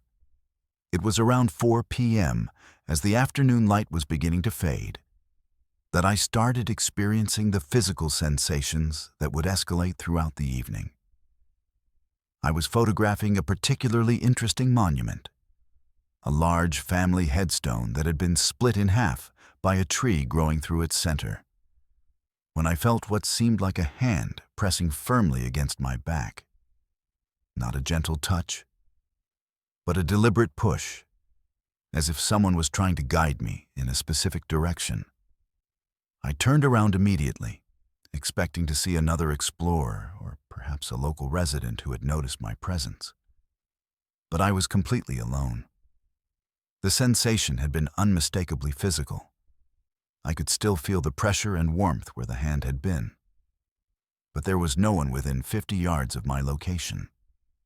I continued with my photography, assuming that I had brushed against a low-hanging branch or experienced some kind of muscle spasm that my brain had interpreted as external contact. But the physical sensations continued and intensified as the day progressed. While photographing a section of child-sized headstones, I felt what seemed like small hands tugging at my jacket and backpack straps. Again, these weren't subtle impressions or psychological suggestions. They were clear, unmistakable physical sensations of being touched and pulled by unseen forces. When I tried to move away from the area, the tugging became more insistent, as if whoever was touching me wanted to guide me to a specific location. The most intense physical encounter occurred as I was preparing to leave around sunset. I was packing my camera equipment near the cemetery's center when I felt hands, multiple hands, grabbing my arms and shoulders, physically restraining me from moving toward the entrance. The grip was firm and unmistakably human-like, complete with what felt like individual fingers pressing against my clothing and skin. I struggled against the sensation, but the invisible hands held me in place with surprising strength. As I stood there, effectively immobilized by forces I couldn't see, I heard what sounded like urgent whispering coming from all around me. The voices were indistinct, but the tone was clearly communicative, as if multiple people were trying to tell me something important. The combination of being physically restrained while hearing urgent voices created a level of fear I had never experienced during any of my previous explorations. I tried to move in different directions, testing whether the restraining sensation was localized to one area or if it would follow me throughout the cemetery. When I attempted to walk toward the original entrance, the invisible hands gripped me more tightly. But when I moved deeper into the cemetery, toward the more overgrown sections, the restraint lessened significantly. It became clear that whatever was touching me wanted to guide me away from leaving and toward exploring more of the abandoned grounds. Following the physical guidance, I allowed myself to be led to a section of the cemetery I hadn't yet explored, an area so overgrown that it was barely recognizable as a burial ground. Here, the headstones were almost completely obscured by vegetation, and many had been knocked over by falling trees or shifted by root growth. As soon as I entered this section, the physical sensations changed from restraint to what felt like encouragement. Gentle pushes guiding me toward specific locations, light touches directing my attention to particular headstones. The invisible hands led me to a cluster of small markers that had been completely hidden by overgrown shrubs. Using my flashlight and clearing away vegetation, I discovered that these were the graves of children who had died in a house fire in 1967.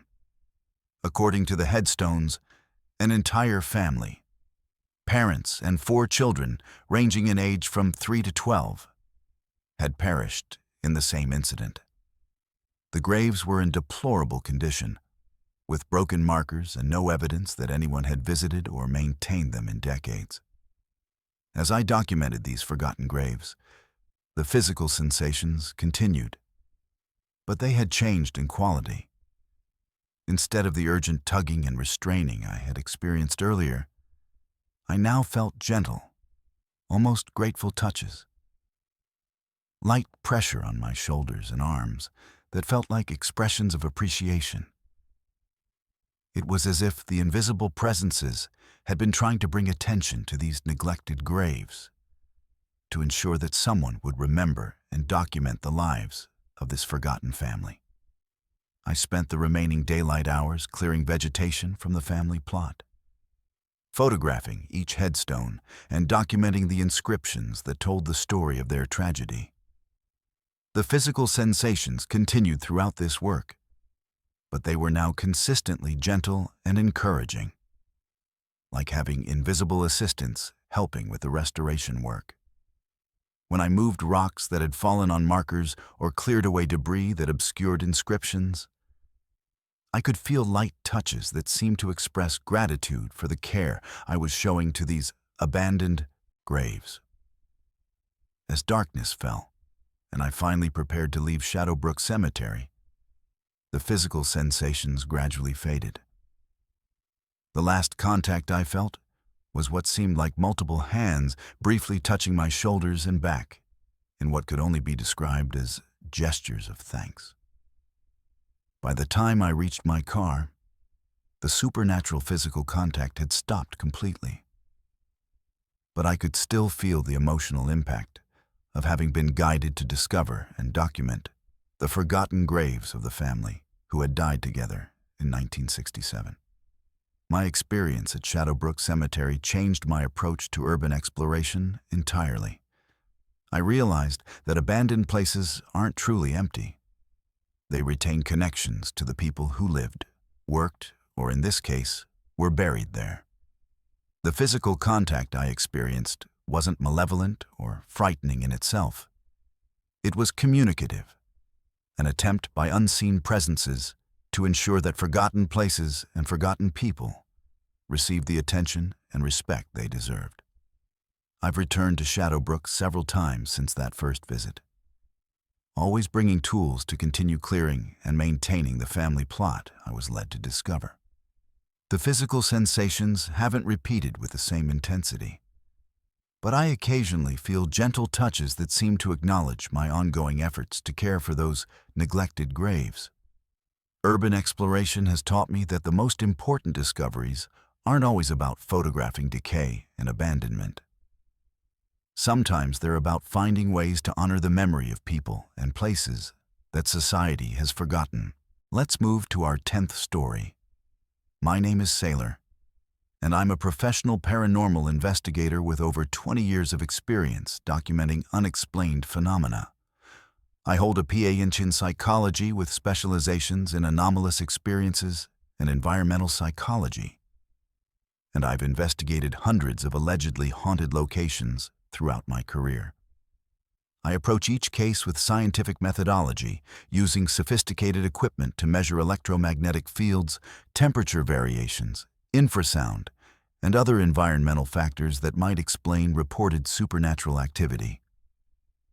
But my investigation at Ravenhill Cemetery provided the most compelling evidence I've ever encountered of intelligent supernatural communication. Ravenhill Cemetery dates back to the Civil War era and has served as the final resting place for several generations of local families, including many veterans from various American conflicts. The cemetery spans approximately 25 acres and contains over 8,000 graves, ranging from simple fieldstone markers to elaborate Victorian monuments.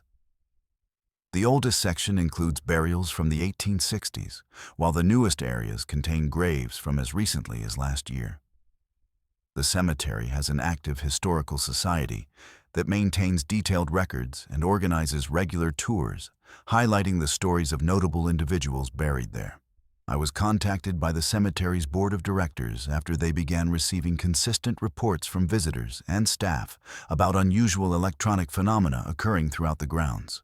Multiple people had reported that their cell phones, digital cameras, and other electronic devices would malfunction in specific areas of the cemetery, often displaying impossible readings or producing sounds and images that seemed to have no natural explanation. The board wanted a professional assessment to determine whether these incidents represented genuine paranormal activity or could be explained through conventional means. My initial site visit involved a comprehensive baseline assessment using professional-grade paranormal investigation equipment. I brought electromagnetic field detectors, digital thermometers, infrasound monitors, full-spectrum cameras, and digital audio recorders capable of capturing sounds across a much wider frequency range than human hearing. I also utilized a device called a spirit box, a modified radio that rapidly scans through frequencies, creating white noise that some investigators believe allows supernatural entities to manipulate in order to form words and communicate. The first phase of my investigation involved mapping the cemetery and identifying areas where visitors had most frequently reported electronic anomalies. These locations weren't randomly distributed. They clustered around specific sections, particularly the Civil War Memorial area, and a section dedicated to local veterans from World War I and World War II. This pattern suggested that if genuine paranormal activity was occurring, it might be connected to the military service members buried in these areas. I set up a comprehensive monitoring station in the Civil War Memorial section, which contains the graves of over 40 soldiers who died during the conflict.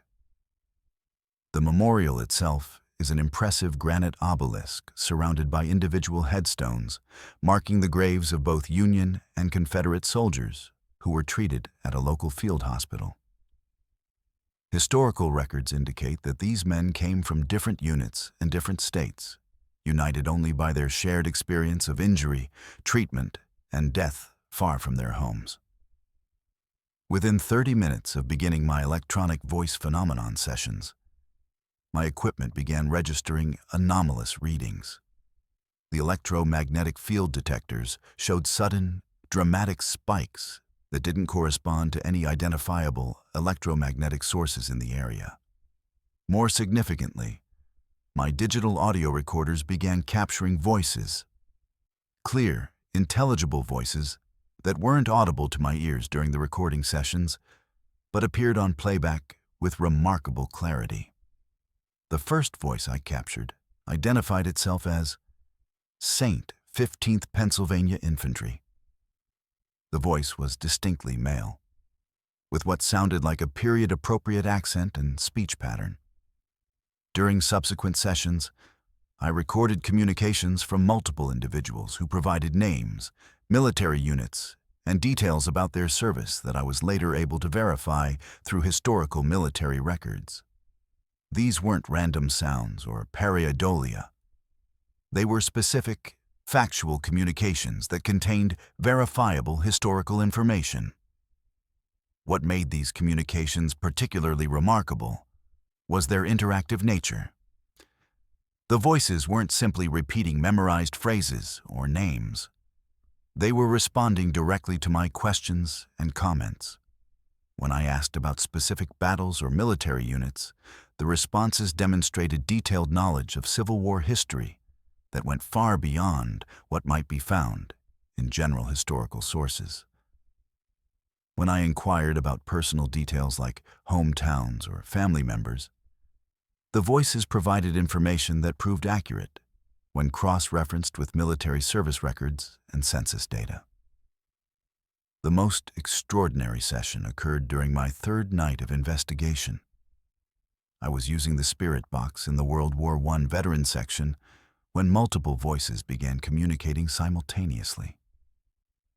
Not competing or overlapping, but taking turns as if they were having an organized conversation.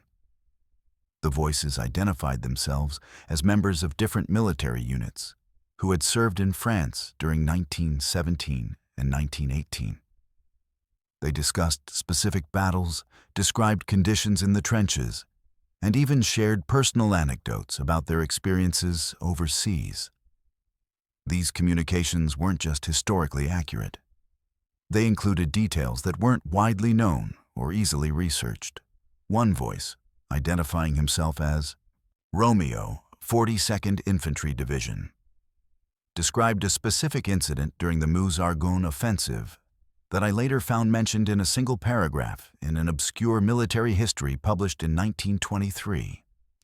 Another voice provided details about a field hospital that I was able to verify through archived military medical records that aren't available online or in general historical sources.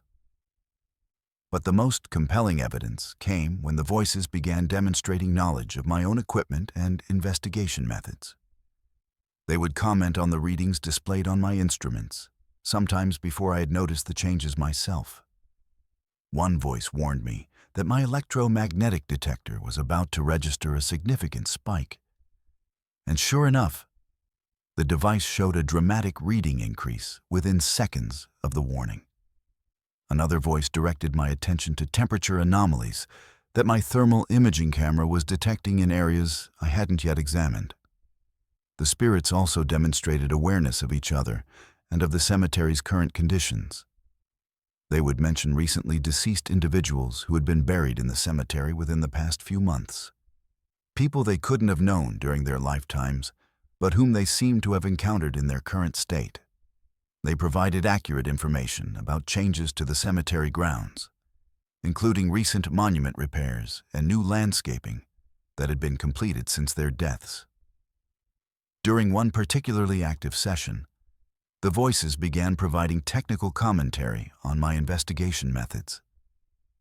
They offered suggestions for improving my equipment positioning, recommended specific questions that might yield better responses, and even warned me about technical problems with my devices before those problems became apparent.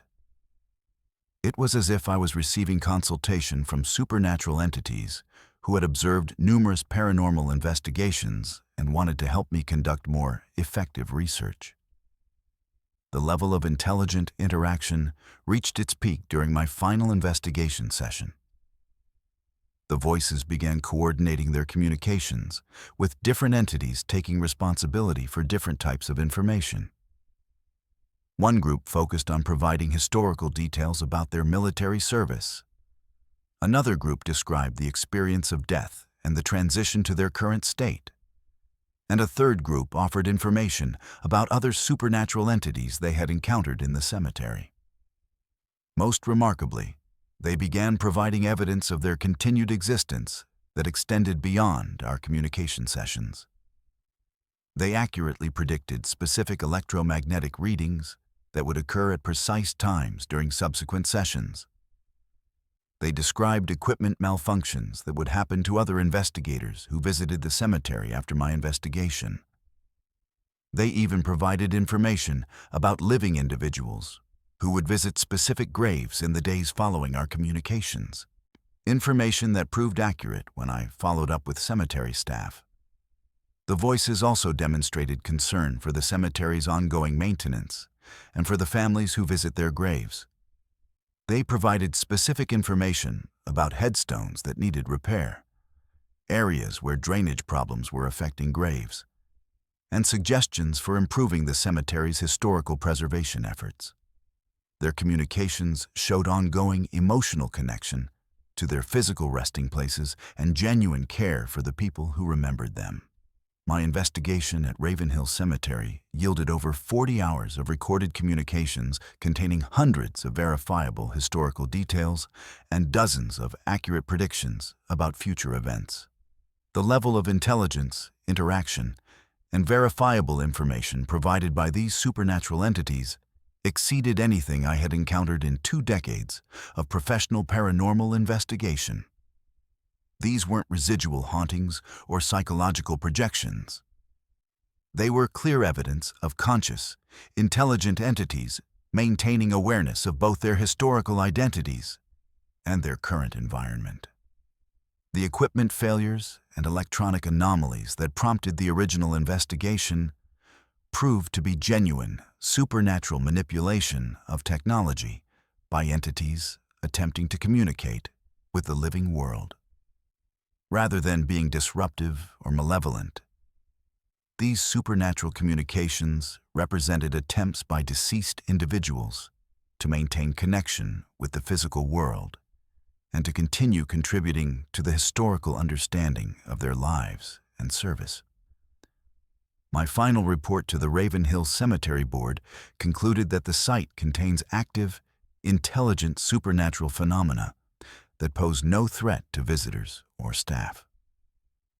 Instead, these entities represent a unique historical resource, deceased individuals who maintain detailed knowledge of their past lives and can provide first-hand accounts of historical events and military service. The cemetery has since begun incorporating information from these supernatural communications into their historical tours and educational programs, creating what may be the first officially recognized collaboration between living historians and supernatural entities. Let's move to our final story. My name is Chloe, and I've been the head groundskeeper at Moonstone Cemetery for 43 years. When I started this job in 1981, I was 25 years old and thought I understood what it meant to care for the dead. I'd worked smaller cemetery jobs before, had experience with landscaping and monument maintenance, and believed that keeping cemetery grounds was simply about maintaining grass, cleaning headstones, and ensuring that families had beautiful places to visit their loved ones. But my final night at Moonstone Cemetery, the night before my retirement in December 2024, taught me that everything I thought I knew about this work was just the beginning of a much deeper truth. Moonstone Cemetery is one of the largest and oldest burial grounds in the state, covering nearly 200 acres and containing over 25,000 graves spanning from 1847 to the present day. The cemetery is divided into distinct sections that reflect different eras and communities.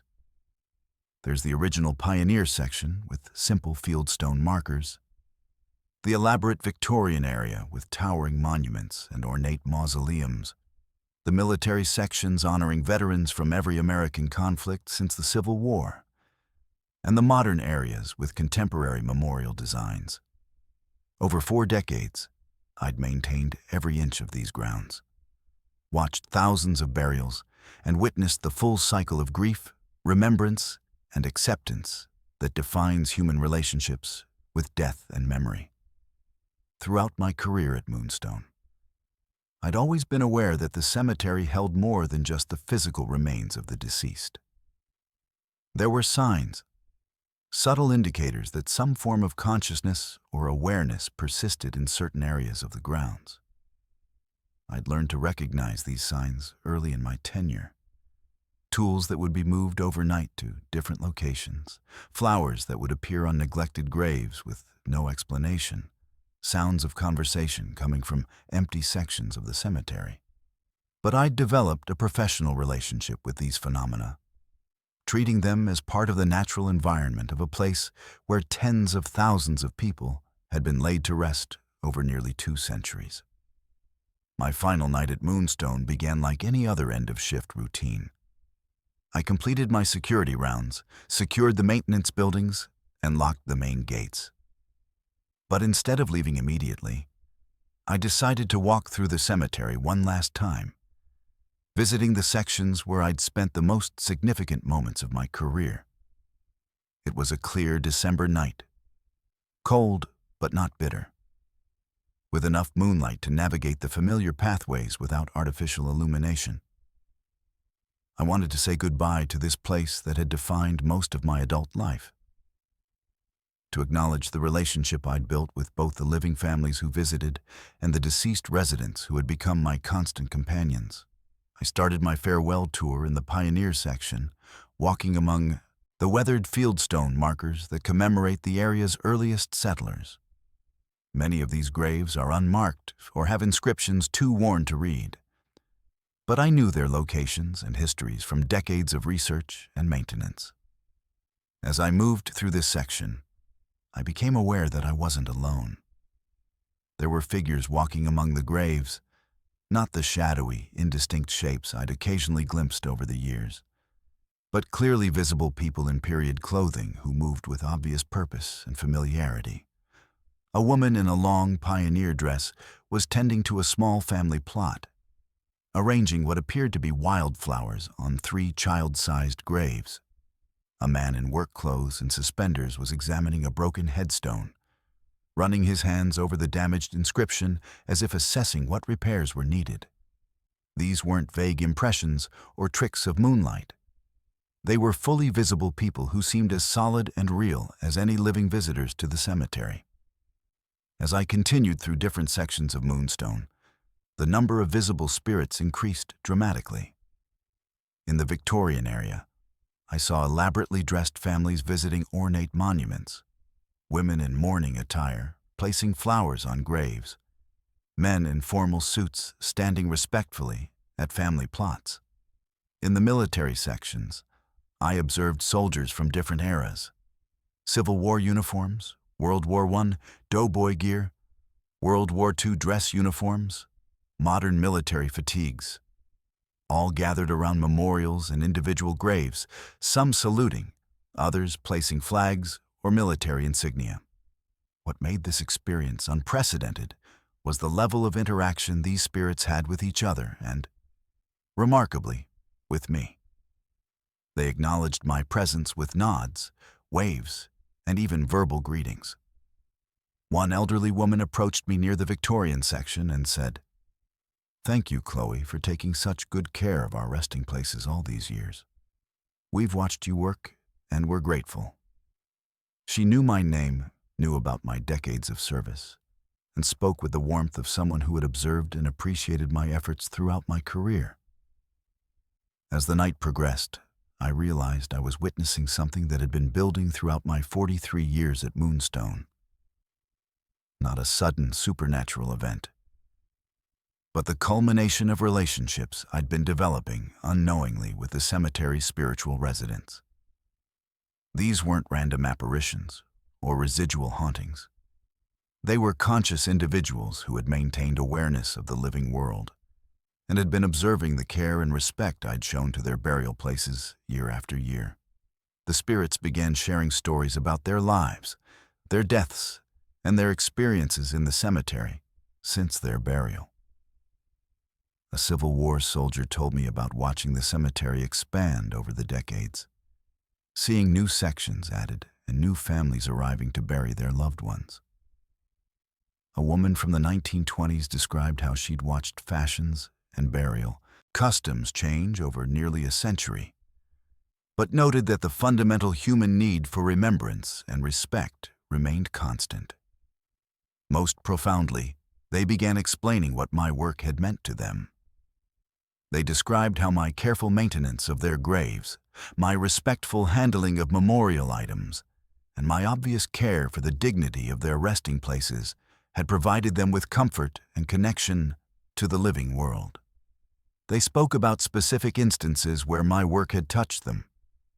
Times when I'd repaired damaged headstones, when I'd carefully preserved memorial items left by families, when I'd gone beyond my official duties to ensure that even the most neglected graves received proper care. A group of children's spirits, representing youngsters who had died in various decades spanning the cemetery's history, gathered around me to express their particular gratitude. They explained that the special attention I'd always given to the children's sections, the extra care with small headstones, the gentle way I'd maintained memorial gardens, the respect I'd shown for toys and flowers left by grieving parents, had made them feel remembered and valued, even decades after their deaths.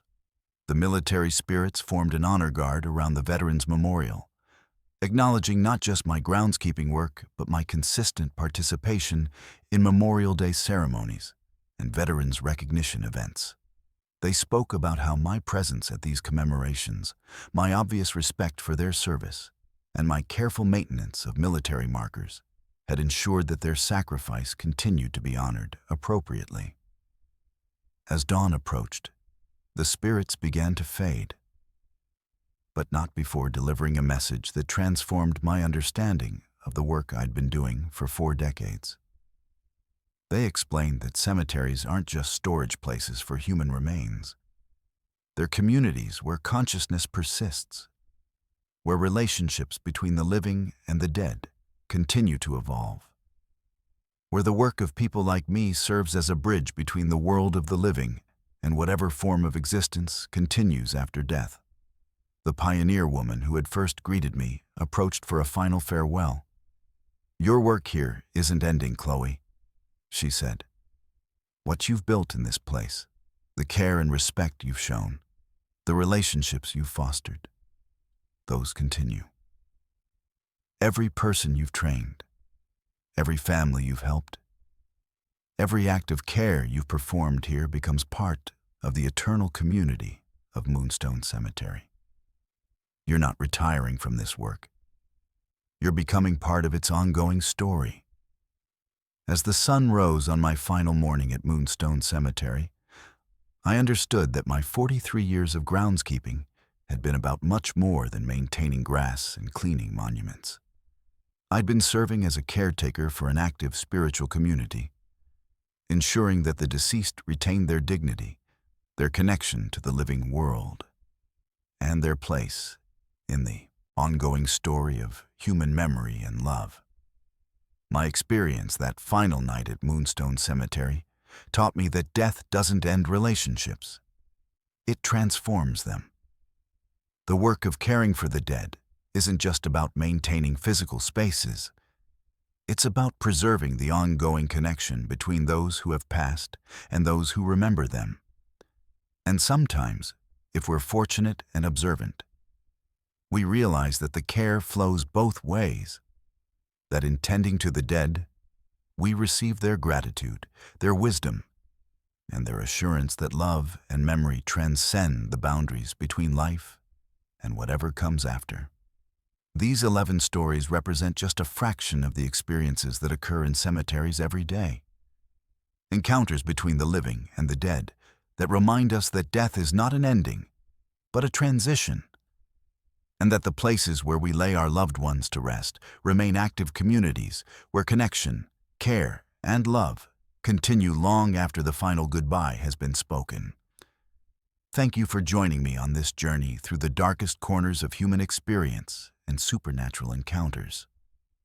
If these stories have left you questioning what lies beyond the veil of death, remember that some mysteries are meant to remain unsolved.